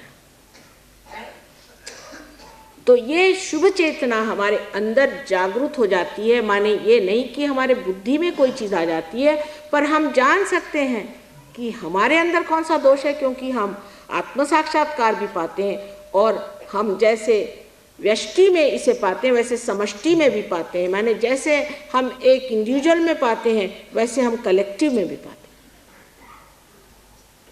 अब कलेक्टिव का चमत्कार देखिए। आज तक जो आप लोगों ने थियोरीज बनाई ये सिर्फ थियोरीज हैं, खोखली हैं। जैसे कोई कहता है कि हमारा विश्वास कैपिटलिज्म में है, फिर कोई कहता है हमारा कम्युनिज्म में है, फिर उसमें है, फिर उसमें है, सब खोखलापन। असल में एक योगी जो होता है, या हम समझ लीजिए बड़े भारी कैपिटलिस्ट हैं, क्योंकि सब शक्तियाँ अगर हमारे अंदर नहीं है तो हम तो कैपिटलिस्ट हो गए। लेकिन हम हैं बड़े भारी कम्युनिस्ट भी, जब तक इसे बांटेंगे नहीं हमें चैन नहीं आता। इसलिए एक साहब ने पूछा कि साहब आप क्यों सहयोग करते हैं, आप क्यों जागृति करते हैं लोगों के, आप सुखी हैं, आपके पति इतने अच्छे हैं, आपके बाल बच्चे इतने अच्छे, घर में बैठिए जाकर। कहाँ बैठ सकते, चैन। जब तक इसे बांटेंगे नहीं मज़ा नहीं आएगा। जैसा आपने एक शराबी को देखा कि अकेला वो शराब नहीं पी सकता, वैसे ये भी शराब आप अकेले नहीं पी सकते, इसका मज़ा नहीं आता, बांटे। तो कलेक्टिव में आप जागरूक हो जाते हैं। लेकिन इससे भी ये गहन बात कि आपका चित्त वो जो प्राइमोर्डियल बीइंग है, जो विराट है, जो अकबर है, उसमें जागरूक हो जाता है। जैसे इस शरीर के अंग प्रत्यंग जागरूक हो जाए, इसी तरह उस विराट के अंग प्रत्यंग आप बन करके उसमें जागरूक हो जाते हैं। उसके बाद दूसरा कौन? आप किसके ऊपर उपकार कर रहे हैं? आप किसको दे रहे हैं? अरे भाई, अगर इस उंगली में शिकायत हुई तो ये उंगली उसको अपने आप ही रगड़ देती है, उसको कुछ कहना पड़ता है। वो शिकायत सारे शरीर को पता है कि इस उंगली को शिकायत है और सारा शरीर उसकी मदद करता है। एक बार रूजवेल्ट साहब ने बड़ी पते की बात कही थी कि poverty anywhere is a threat to prosperity everywhere. बड़ी कलेक्टिव बात कही। उसी प्रकार जिस वक्त आपकी ये जागृति हो जाती है, आप कलेक्टिव में आ जाते हैं, तो कहीं भी कोई तकलीफ हो जाए, कहीं भी कोई परेशानी हो जाए, आप समझ जाते हैं ये तकलीफ है, और उसके लिए आप सिर्फ प्रार्थना मात्र करें तो कार्य हो सकता है। क्योंकि अब आपको परमात्मा का रिकमेंडेशन नहीं चाहिए कि कोई बाबा जी आपको दे, कि साधु जी दे। नहीं, आप स्वयं परमात्मा से कहिए, परमात्मा आपका कार्य कर देंगे, और करते हैं। हजारों के ऐसे कार्य हुए हैं। यहाँ बहुत से सहयोगी बैठे, उनसे पूछे तो एक एक कितनी बड़ी बड़ी किताब आपको दे देंगे, और 2-2, 3-3 साल में उनके ये अनुभव। हमारी दादी थी, एक पिताजी की मौसी थी, बड़ी मजेदार किस्से सुनाती थी। उन्होंने एक बार एक किस्सा सुनाया कि एक इंसान भगवान से मिलने गए, जैसे दादियों के किस्से होते हैं, भगवान से मिलने गए। तो रास्ते में उन्होंने एक साहब देखे, वो बिल्कुल सर के बल खड़े थे और बड़ी मेहनत कर रहे थे। तो उनका, भाई ये क्या कर रहे हो? कहले मैं भगवान के पास जा रहा हूँ। तुम ये क्या कर रहे हो? कहले मैं भगवान के लिए सारी मेहनत कर रहा हूँ। अब भगवान के पास जा रहे तो उनसे कह देना कि भाई कभी तुम्हारा दर्शन तो हो जाए। फिर तो आगे गए, दूसरे एक साहब थे, वो ऐसे रास्ते के किनारे बैठे हुए थे मस्ती में। तो उनका, भाई कहाँ जा रहे हो? कहले भगवान के पास। अच्छा, उनसे कह देना आज खाना ठीक से टाइम पर पहुँचा नहीं मेरा। उनका, अजीब आदमी, यहाँ बैठे बैठे भगवान को ऑर्डर्स दे रहा। तो ये फिर भगवान के पास गए, जैसे हमारी दादी बताती हैं, और उन्होंने कहा, उनका जो कुछ काम था सो किया। तो उन्होंने कहा कि भाई बात क्या? कल बात ही, एक साहब मिले थे रास्ते में, सर के बल खड़े हैं बहुत दिनों से, आप उनको दर्शन कब देंगे? उनसे कहना और पैर के बल थोड़े दिन खड़े रहो, फिर देखा जाएगा। उनको बड़ा आश्चर्य हुआ। और वो एक दूसरे साहब हैं, उन्होंने हुक्म भेजा कि उनको सवेरे खाना नहीं मिला। तो उन्होंने कहा, अरे भाई उनको खाना नहीं भेजा अभी तक, उनका इंतज़ाम करो। सब अपने मैनेजर दौड़ाना शुरू कर दिए। उनका, ये क्या बात? उनको शंका पड़ी। तो भगवान ने कहा कि अच्छा ठीक है, तुमको शंका हो रही, तुम जा करके एक बात दोनों से कहो और तुम्हारे शंका का निरसन हो जाए। वो अगर पूछे तुम भगवान के यहाँ क्या देखा, तो ये कह देना कि भगवान ने एक ऊँट एक सुई के छेद में से निकाल दी। तो अच्छा, जब ये नीचे आए तो इनको वो मिले महाशय जो कि सर के बल खड़े थे, वो फिर उनका, आप पैर के बल पहले खड़े होइए। फिर कहा कि भगवान ने ये कहा है कि अभी आप पैर के बल थोड़े दिन खड़े रहिए, फिर मैं तुमको मिलूंगा। अच्छा, तो अच्छी बात है, कभी तो मिलेंगे ही। कहले फिर आपने देखा क्या? उन्होंने बताया कि मैंने देखा वहाँ कि एक ऊँट को एक सुई के छेद में से भगवान निकाले। कहले वाह, अब भगवान के यहाँ क्या हुआ है? आप गप्पे हाँक रहे हैं? ऐसे कैसे हो सकता है कि भगवान एक सुई के छेद में से निकाल दे एक ऊँट को? ये दूसरे आदमी के पास गए, उसने कहा भाई क्या हुआ खाने का? हाँ वो तो मुझे मालूम था, वो तो यूं ही मैंने आपसे कह दिया, कुछ कहना था इसलिए, तो कभी इंतजाम हो गया मेरा। तो उनका, अच्छा क्या देखा तुमने भगवान क्या? कहले बड़ा आश्चर्य कि एक सुई के छेद में से भगवान ने एक पूरे ऊँट को निकाल दिया। तो ये बड़े, कहले इसमें आश्चर्य की कौन सी बात है? वो भगवान है। आप क्या समझते हैं? आप किसके पास गए?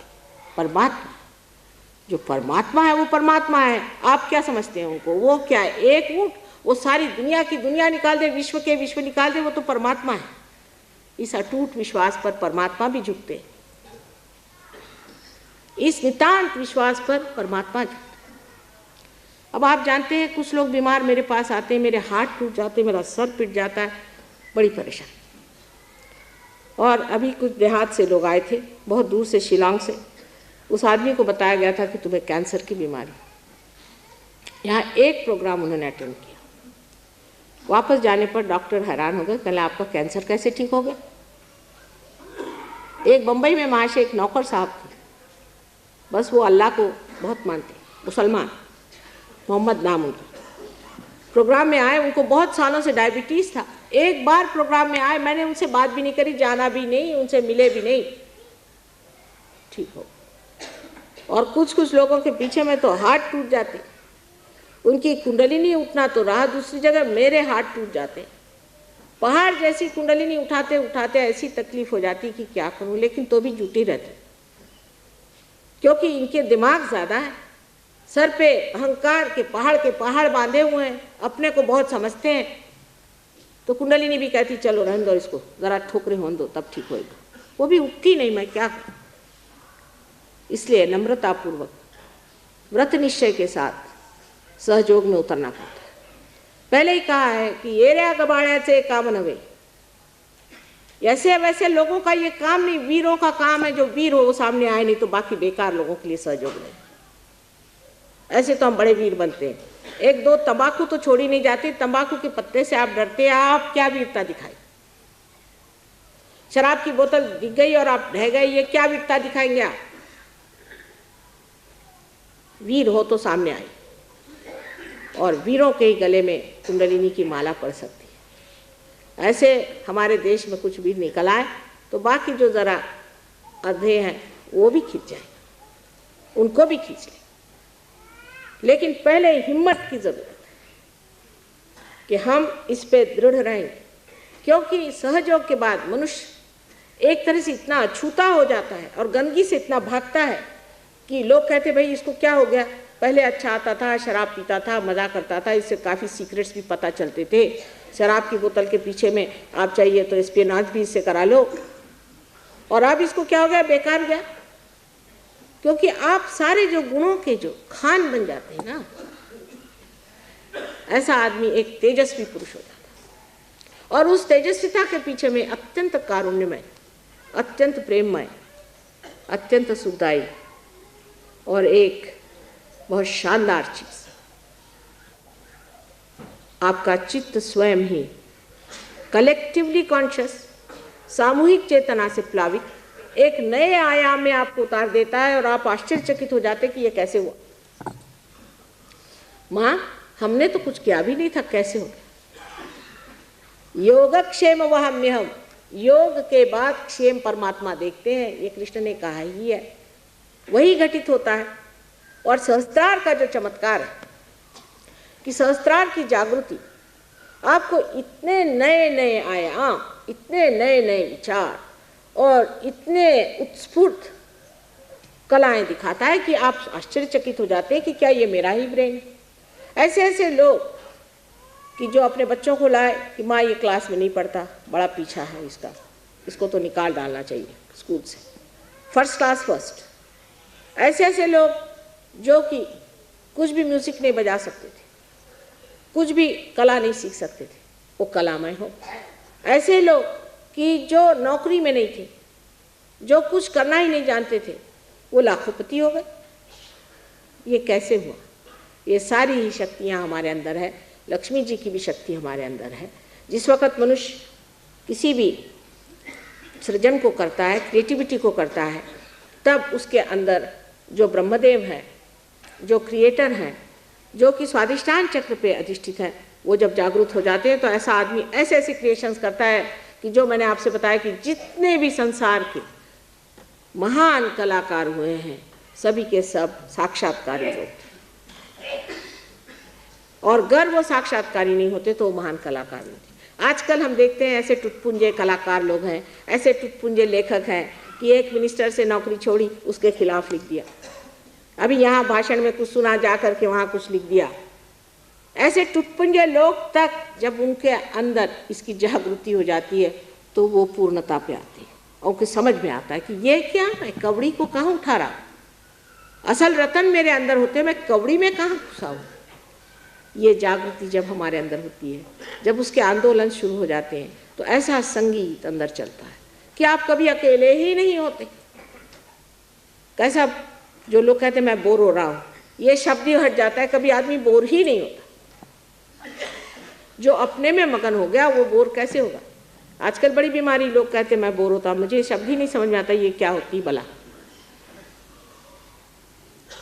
ऐसे मगन हो जाते हैं, ऐसे मस्ती में, चाहे जंगल में बैठे रहो, चाहे किसी के साथ बैठे रहो, अपने मस्ती में आप जमे रहिएगा और आपका व्यक्तित्व, आपकी पर्सनालिटी ऐसी हो जाएगी कि जहाँ भी आप खड़े रहेंगे आपके अंदर से इसकी धाराएं बहेंगी। जहाँ आप खड़े रहेंगे वहीं पर जो अनेक लोग हैं उनको इससे फायदा हो जाएगा। एक हमारी सहयोगिनी है, बेचारी राउरी से आ रही थी, बस उनकी ऊपर से नीचे गिरी, कहती कि इतनी नीचे गिर गई कि वो 3-4 बार गोल घूम करके फिर चारों पहियों पे आ गए और जो ड्राइवर था वो घबरा के भाग गया। एक साहब ने कहा कि साहब कमाल है कि हमको किसी को चोट ही नहीं है, हम लोग सब गोल गोल घूमते रहे और यहाँ ज़मीन पर अच्छे से आ गए, ये ठीक से बैठ गई, ये कैसे हो। यहाँ कोई न कोई भगत बैठा हो, वो हमारे इसकी अंगूठी पहनती हैं, वो पकड़ लिया, ये माता जी के शिष्य हैं। चलो अब कोई बात नहीं। एक साहब उठे, कहने मुझे आता है लॉरी चलाना, वो गए, उसमें गाड़ी में चाबी लगी हुई थी, शुरू की, गाड़ी ठीक हुई, चल दी। ऐसे अनेक अनेक अनेक आपको उदाहरण मैं बता सकती जो घटित हुए, क्योंकि आपको संभालने वाले देवदूत गण सब साथ में, सारी सृष्टि उनकी बनी हुई है। हम क्या सोचते हैं सर हम ही लोग इस दुनिया में हैं और इसके अलावा कोई है ही नहीं। आप तो अभी स्टेज पर नहीं आए, नहीं तो आप जानिएगा कि कितने लोग आपके आगे पीछे चलते हैं, किस कदर आपकी रक्षा हो। अभी तक परमात्मा को जाना ही नहीं, उसके सिर्फ नाम ही देते रहे, उसकी गलतियां ही निकालते रहे, उसको दूषण देते रहे और अगर वो भी नहीं बना तो कह दिया भगवान ही नहीं है। इससे ज़्यादा तो आपने कुछ किया नहीं आज तक भगवान के लिए, चाहे कुछ करिए चाहे न करिए।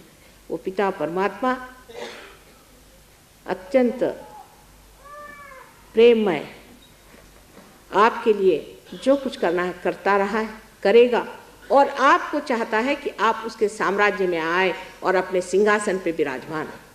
यही उसका सिंहासन आपके सहस्त्रार में है, जिसमें आपको प्रवेश करना है और फिर ब्रह्मरंध्र छेदने के बाद उसका जो कृपा का, आशीर्वाद का अनुभव है वो आप अपने नसों पे जान सकेंगे, अपने चरित्र में जान सकेंगे, अपने व्यवहार में जान सकेंगे, अपने दोस्तों में जान सकेंगे, अपने समाज में जान सकेंगे, अपने देश में और विश्व में उसे जान सकेंगे। यही उसका आशीर्वाद है और आज वो दिन आ गया है कि उसको फिर से प्रस्थापित किया जाए, उसको फिर से जाना जाए, उसको भूला न जाए।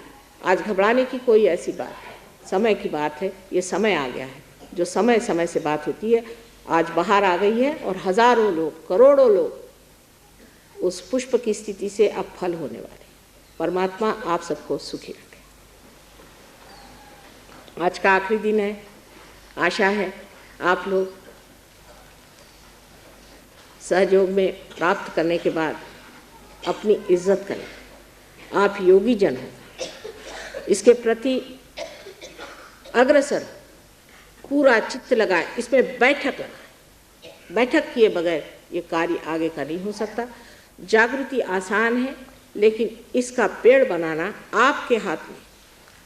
जो भी मैंने कहा उसको आज तक नहीं रखना है, इससे आगे अगले साल मैं चाहती हूँ कि इतने सब लोग एक बड़े बड़े वृक्ष की तरह इस दिल्ली के शहर में खड़े हो जाएं, तो देखिए दुनिया बदलने में कुछ टाइम नहीं लगेगा। परमात्मा आप सबको सुबुद्धि दे। सबसे बड़ी बात याद ये रखने की है कि लोग दुर्बुद्धि से भी बहुत आते हैं और वो ऊटपटांग बातें करेंगे, कुछ भी नीक पेक निकालेंगे, क्योंकि अक्ल की कमी है। उनकी बातें नहीं सुनना चाहिए। अखबार वालों के पास तो कुछ चाहिए, उनको तो कभी भी कोई चीज़ सही दिखाई नहीं देती, अगर दिखाई देते तो इतने उत्पाती क्यों होते, इसलिए वो भी कोई चीज़ करे, कोई चाहे कुछ भी करे। कृपया आप लोग ये जान लीजिए कि हमने जिसे पाया है, जो कुछ हमने जाना है, उसको हम आत्मसात करके आगे बढ़ाएं। इसमें न तो आपको रुपया, न पैसा, न कोई चीज़ खर्च करने की ज़रूरत है, सिर्फ आपको समय देना होगा। और जो समय आपको आज मिला हुआ है, ये सबसे महत्वपूर्ण समय। इस वक्त आप चूक गए तो चूक गए, इसके बाद ये कार्य फिर से होने वाला नहीं। इसी को लास्ट जजमेंट कहा गया है, ये समझ लीजिए। आशा है आप इस गंभीरता को समझेंगे और प्रसन्न चित्त होकर के ये समझें कि आप कितने भाग्यशाली कि आज आप यहाँ आए हैं, इस समय आपका जन्म हुआ है, इस विशेष समय में आप संसार में आए हैं और आपने इस परम तत्व को पाया जो आपका अपना निज धर्म है।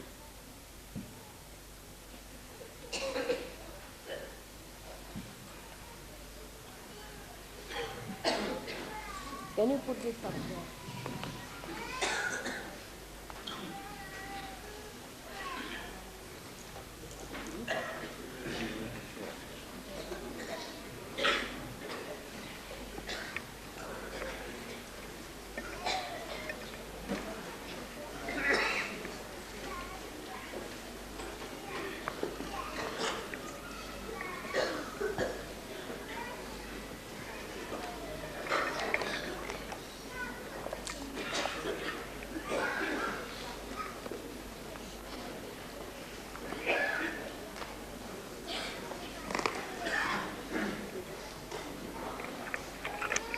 सब लोग ज़रा 2-4 मिनट बाहर जाते हैं।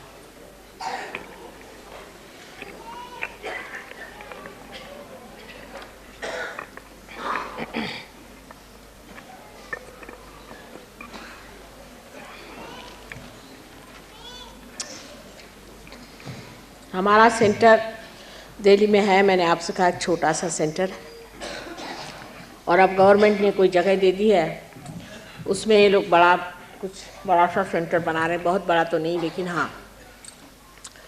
और आपसे विनती है कि आप लोग उस सेंटर में जाएं, और वहाँ ऐसे लोग हैं जो आपको समझा सकते हैं कि इसमें कैसे अग्रसर होना चाहिए, किस तरह से आगे बढ़ना चाहिए, अपनी उन्नति कैसी करनी चाहिए, आगे साधना कैसी करनी चाहिए, ये सब बातें वहाँ बताई जाएगी। एक बात ज़रूर है कि सहयोग में सारा ही एक साथ नहीं बताया जाएगा, आपकी प्रगति के अनुसार बात बताई जाएगी। जितनी बात आप झेल सकते हैं उतनी बात आपको बताई जाती है, लेकिन आप खुद ही इस चीज़ को धीरे धीरे जानते जाएंगे और समझते जाएंगे। जैसे जैसे आप इसमें माहिर हो जाएंगे, आपको पूरी बातें खुद ही समझ में आ जाएंगी। मैं ये चाहूँगी कि आप लोग नम्र भाव से वहाँ पर जाएं। अभी हमने जाना नहीं कुछ, हमें कुछ जानने का है। ऐसे जैसे एक विद्यार्थी अपने स्कूल में जाता है, इस तरह से आप लोग सेंटर में आ कर के इसके प्रति जागरूक हो कर के और समझिए ये चीज़ क्या है। बहुत से लोगों को बीमारियां हैं, तकलीफ़ें हैं, और इसका मुझे पूरा एहसास है, और सहयोग से अनेक बीमारियां ठीक हो सकती हैं। बहुत से लोग सोचते हैं कि अगर मैं उनसे मिलूं या उनके सर पे हाथ रख दूं या उनकी कोई मदद कर दूं तो लोग ठीक हो जाएंगे। ये बात सही नहीं। असल में आप ही के अंदर ये आपको ठीक करने की शक्ति है। सिर्फ उसको इस्तेमाल कैसे करना चाहिए, उस शक्ति को किस तरह से चालित करना चाहिए, उसका उपयोग कैसा करना चाहिए, ये आप सीख लीजिए। अगर आप इसे सीख लें तो कोई आपको ज़रूरत नहीं कि आप मेरे पास किसी पेशेंट को लाएं या मैं ही आपको समय दूँ। दूसरे, अगर आपके घर में कोई बीमार, बहुत से लोगों का चित्त वहीं लगा रहता है कि कोई बीमार है, तकलीफ़ है, तो इसके लिए ठीक यही होगा कि आप स्वयं इसमें प्रवीण हो जाएं, इसमें आप होशियार हो जाएं। अगर आप इसमें खुद ही होशियार हो गए तो आप उनको ठीक कर सकते हैं। आप बम्बई में हम कभी भी किसी पेशेंट को ठीक नहीं करते, वहाँ सहयोगी सबको ठीक करते हैं, और अनेक लोगों को इन्होंने ठीक किया है। इतने लोगों को ठीक किया है कि कभी कभी ऐसे ही कोई आता है एकदम से तो कहे, माता जी आपको पता है आपकी वजह से मुझे दूसरा जीवन मिल गया। मैंने कहा मैंने तो आपको कभी देखा नहीं था बेटे। नहीं, आपको नहीं पता, आपके शिष्य फला फला थे, वो आए, उन्होंने हमको ठीक कर दिया, और अब तुम क्या करें? अब मैं ठीक कर रहा हूं लोगों को। लेकिन जिसे कहते हैं डिसिप्लिन, डिसिप्लिन चीज हमारे अंदर इधर कम। जमने की डिसिप्लिन हमारे अंदर आनी चाहिए कि अपने को थोड़ा सा अपनी जो विल पावर है उसको बढ़ा करके और डिसिप्लिन में आना पड़ता है। और जब वो डिसिप्लिन, अब इसका अगर डिसिप्लिन हम न पालें तो ये मशीन हमारे हाथ से चल नहीं सकती। इसी प्रकार हर एक को पता होना चाहिए कि हम इसे डिसिप्लिन में लाएं, और उस डिसिप्लिन में ला करके और हम हमारा ऐसा ट्यूनिंग कर लें कि हमारे अंदर से ये शक्ति अविरल पूरी समय बहती रहे, रुकनी नहीं चाहिए। अगर रुकती है तो कोई ना कोई खोट है, कोई खराबी है, कहीं ना कहीं कुछ चीज़ रुक जा रही, उसका पूरा प्रवाह चलने दें। और उसके बाद फिर आपको आश्चर्य होगा, आप खुद ही कहेंगे कि माँ आपने तो मेरा ये संकट दूर कर दिया, मेरी वो बीमारी ठीक कर दी, हालांकि मैंने आपको कभी हाथ नहीं लगाया, शायद हो कि आपसे मुलाकात भी नहीं। इस प्रकार से आप अपने पर पूर्ण विश्वास करें, अपनी जो शक्ति पाई है उस पर विश्वास करें, अपनी इज्जत करें और इसको आगे बढ़ाएं। मैं आपसे कोई बात झूठ नहीं बोलती, मुझे आपसे कोई लेना देना नहीं बनता है, सब आप ही का, अपनी संपत्ति का जो कुछ भी है आप अपना अनुभव लें, उसका आनंद उठाएं, बस इतना ही मैं कहती हूँ।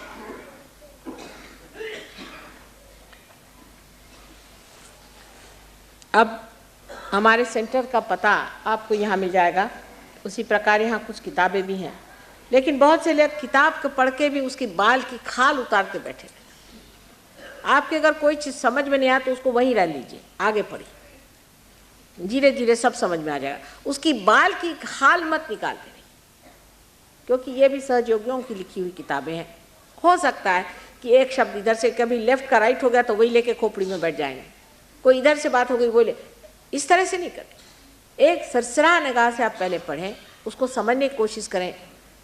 उसके लिए ज़रूरी नहीं कि आप एक एक शब्द का डिक्शनरी देख करके करें, सर्वसाधारण उसका आपको अनुभव समझ आ जाए, धीरे धीरे आप सेंटर पे जाएं। वास्तविक जो लोग अनपढ़ हैं वो ज़्यादा अच्छे सहयोगी हैं बनिस्बत पढ़े लिखे। बड़े आश्चर्य की बात है पर ऐसी। इसलिए पढ़ करके आप अपना दिमाग मत खराब करें। अगर दिमाग खराब हो रहा तो किताब बंद करके रखिए और ध्यान करें। ध्यान में ही सब पाया जाता है, निर्विचारिता में पाया जाता है, विचार से नहीं होता। इसलिए विचार को बहुत नहीं बढ़ाना चाहिए। दूसरे कोई ऐसी भी इच्छा नहीं रखनी चाहिए कि हम अब बड़े भारी गुरु हो गए और अब हमें दुनिया को जीत जाएंगे और बस बाबा जी 108 बन गए। इसमें कोई बाबा जी 108 नहीं बने, सब अल्लाह के बंदे हैं, सब उसको अपने ही अंदर जानते हैं और सब वो अपने अंदर समाये हुए हैं।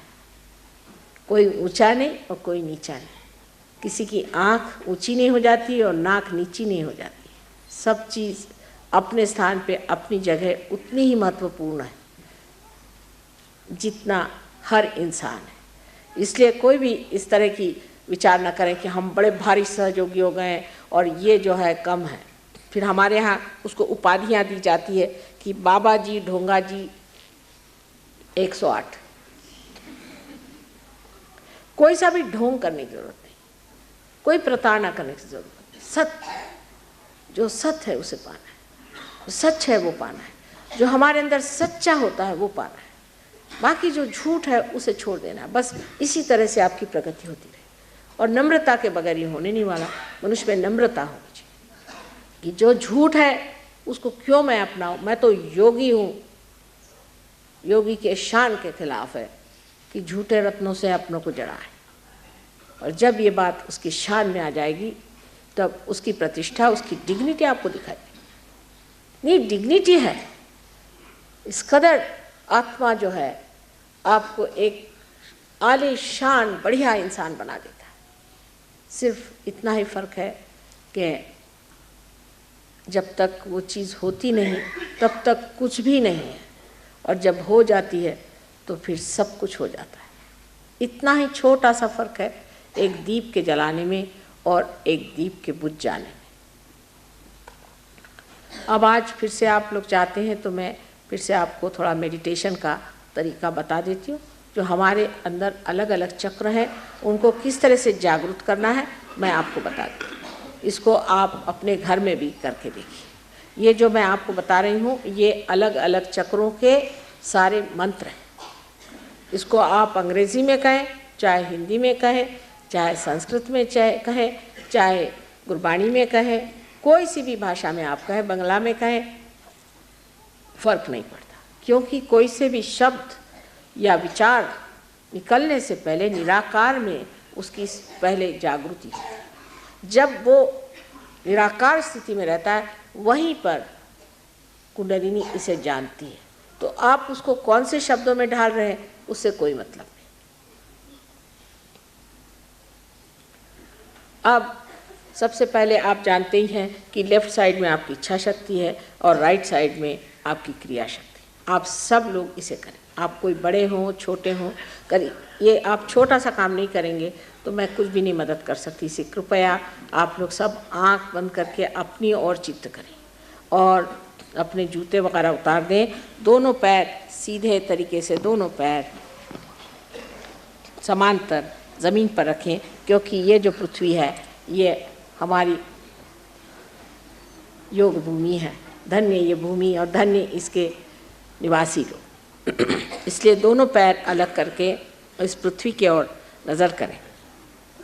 इस पृथ्वी को मान करके गणपति को, ओंकार को नमस्कार करके और फिर आज ध्यान में हम लोग जाएंगे। हो सकता है आज कुछ भी ज़्यादा करने की ज़रूरत नहीं, सहज हठात आप जानिएगा कि आप पार हो गए। आप दोनों हाथ मेरे ओर करें।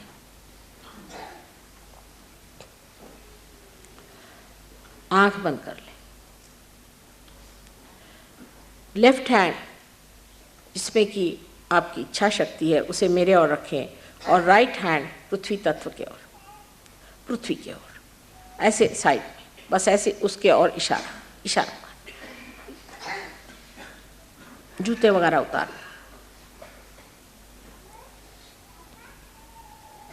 लेफ्ट हैंड मेरी तरफ करें और राइट हैंड पृथ्वी तत्व की तरफ, राइट हैंड ज़मीन की तरफ, इस तरह से ज़मीन की तरफ, लेफ्ट हैंड मेरी तरफ।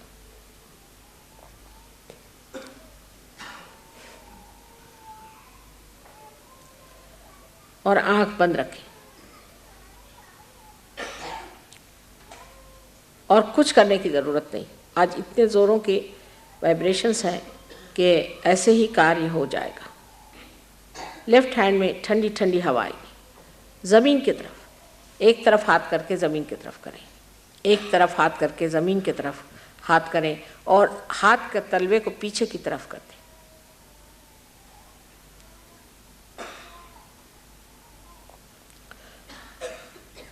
राइट हैंड को इस तरह से रखें जैसे ज़मीन की तरफ इशारा करते हुए एक तरफ, और उसका तलवा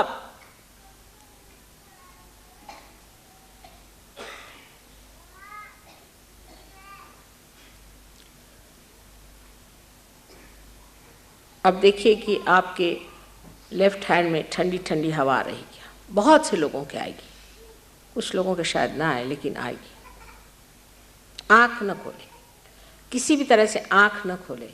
चित्त को अपने ब्रह्मरंध्र की ओर, अपने तालु की ओर रखें, लेकिन आँख ऊपर न घुमाएं। चित्त को वहाँ रखें और सिर्फ मन में ये इच्छा करें कि माँ मुझे आत्म साक्षात्कार चाहिए, मुझे आत्म साक्षात्कार दीजिए, बस पूर्ण हृदय से।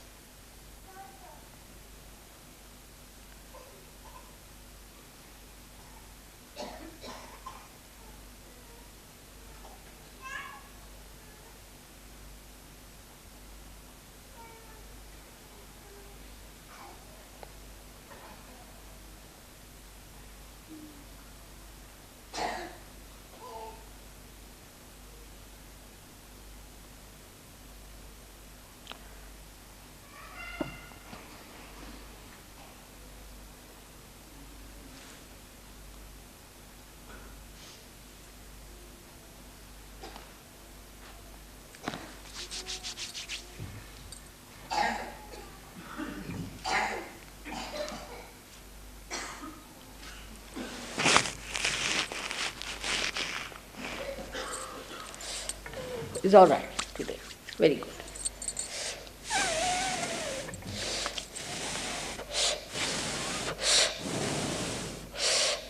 अब धीरे से आंख खोलें, धीरे से। आप निर्विचार हैं, मेरी ओर देखें, निर्विचार, निर्विचार, कोई विचार न करें, यही शांति। अब राइट हैंड मेरे ओर करें, ये आपकी क्रिया शक्ति है। और जो आप क्रिया करते हैं वो जो कुछ भी हमारे अंदर इकट्ठा हो जाता है उसको हमें आकाश तत्व में छोड़ना है। इसलिए लेफ्ट हैंड इस तरह से रखें। अब फिर आंख बंद कर लें।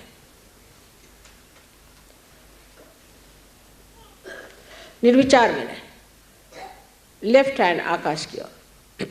आंख बंद रखें, कृपया आंख बंद रखें।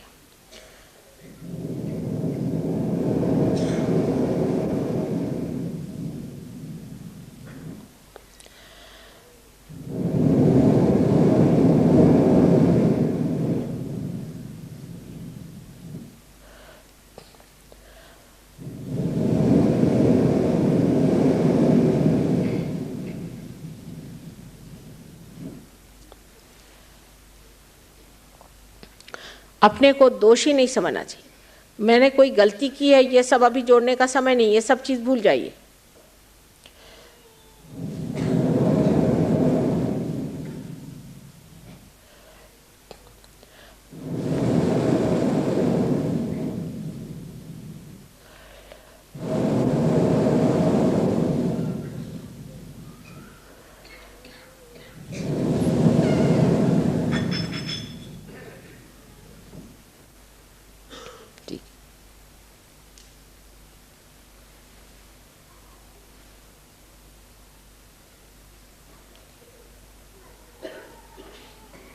रखो। अब धीरे से फिर आंख खोलिए, दोनों हाथ इस तरह से रखें, धीरे से, निर्विचार में। दोनों हाथ इस तरह से रखें, दोनों हाथ इस तरह से।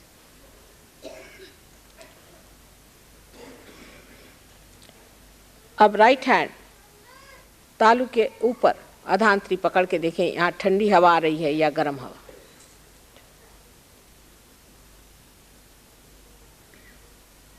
घुमा के। जो आज ही लोग आए शायद उनको न हो, लेकिन ऐसी कोई बात नहीं, सूक्ष्म है, बहुत सूक्ष्म चीज है। आ रही ठंडी हवा आ रही है, गर्म भी आ रहा है। अब इस हाथ को मेरी ओर करें, विचार न करते, लेफ्ट हैंड से देखिए क्या अपने सर में से ठंडी हवा आ रही है। ये चमत्कार, यही बड़ा भारी चमत्कार है जो कि आदि शंकराचार्य ने कहा, सलीलम सलीलम, ठंडी ठंडी हवा।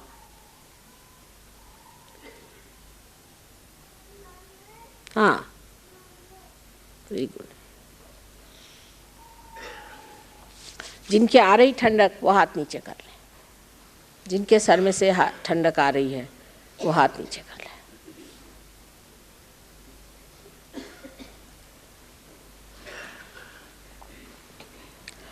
अब एक बार हाथ ऊपर करके और ये पूछिए कि क्या यही ब्रह्म शक्ति है, यही परमात्मा की शक्ति है। सर को ऊपर करके पूछिए, क्या यही परमात्मा की प्रेम शक्ति है, यही ब्रह्म शक्ति है, यही ऋतंभरा प्रज्ञा है, यही cool bridge of the Holi ghost है। पूछिए।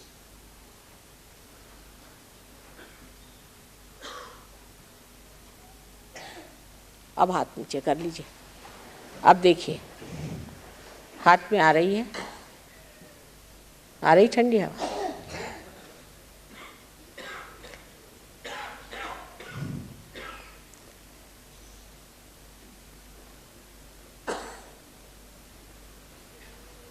अब एक चीज़ और सिर्फ बताती हूँ कि अपने को कवच कैसे देना है, बंधन कैसे देना है। बहुत आसान चीज़ है। ये बंधन दे देने से जो कुछ भी कल आपको मैंने बातें बताई थी उसका कोई असर आप पे नहीं आएगा। आप अपने स्वयं में समाये रहें।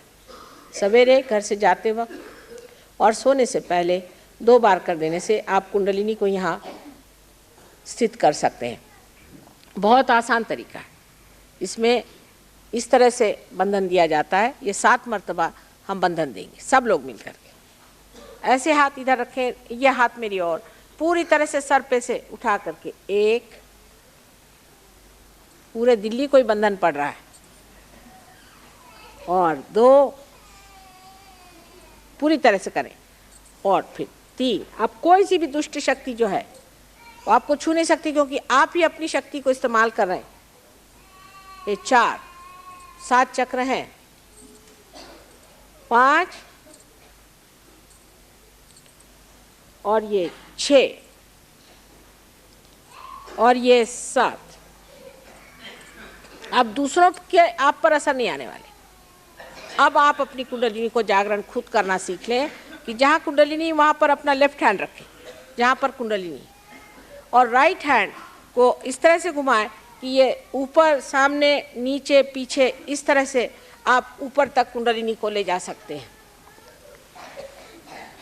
अब ऐसे उठाएं, इस तरह से उठाते उठाते आप अपने कंधे ढीले छोड़ दीजिए और गर्दन पीछे करके और इसको इस तरह से बांधिए। यहाँ आप अपने हाथ से अपनी कुंडलिनी बांध रहे हैं, बांधिए।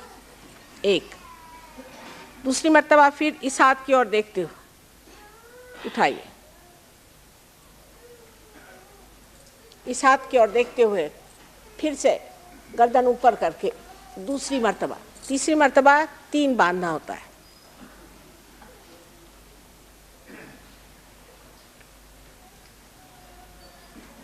फिर गर्दन को फेंक के 1, फिर 2, फिर 3। अब देखिए आपके हाथ, अब देखिए आपके हाथ आ रहे हैं हाथ में। सरदार जी आपके आ रहे हैं, सबके आ रहे हैं, ठंडक आ रही ना। ये चमत्कार है ना, यही असली चमत्कार है। अब जा रहे हैं हम, आप अपने को संभालिए और विराजिए। किसी के चक्कर में नहीं आना, किसी की बातों में नहीं आना, अपना मार्ग सीधा रखिए।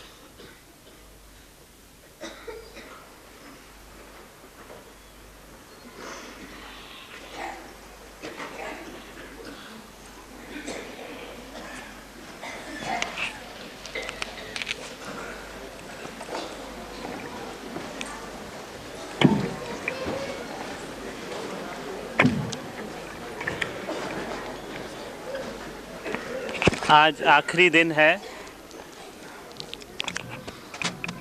आज आखिरी दिन है। आप सबकी ओर से हम श्री माता जी को प्रणाम करते हैं और उनको हम पूरा प्रयत्न करते हैं कि जैसे उन्होंने कहा वैसे हम करेंगे। सहज योग में गहरे उतरेंगे और सहज योग का जो सेंटर है दिल्ली में, वहाँ आकर जम जाएंगे। सब लोग हाथ जोड़ के श्री माता जी का धन्यवाद करें।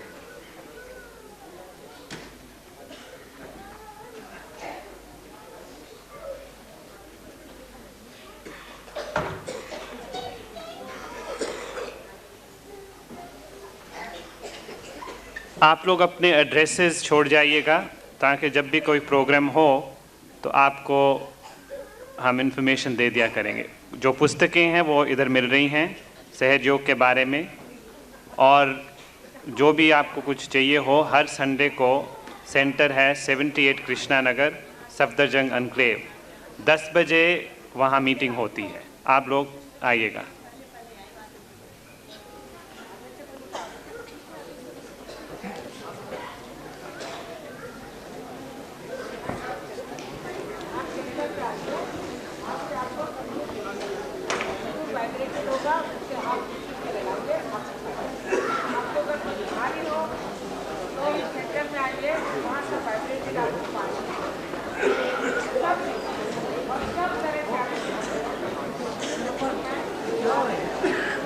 Don't allow people to come.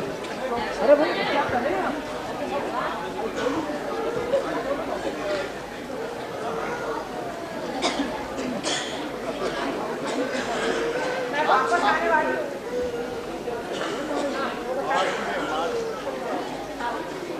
Modi ji योगी मार्च का प्रोग्राम अनाउंस जन्म मार्च को 26 तारीख को श्री माता जी का जन्म दिवस है। आप नोट कर लीजिए अभी, और सब लोग आइएगा। शाम को 7 बजे होगा इसी हॉल में। 26 तारीख मार्च की श्री माता जी का जन्म दिवस होगा, आप सब लोग आइएगा। On the 26th of March, we are celebrating Shri Mataji's birthday celebration. You're all cordially invited to come.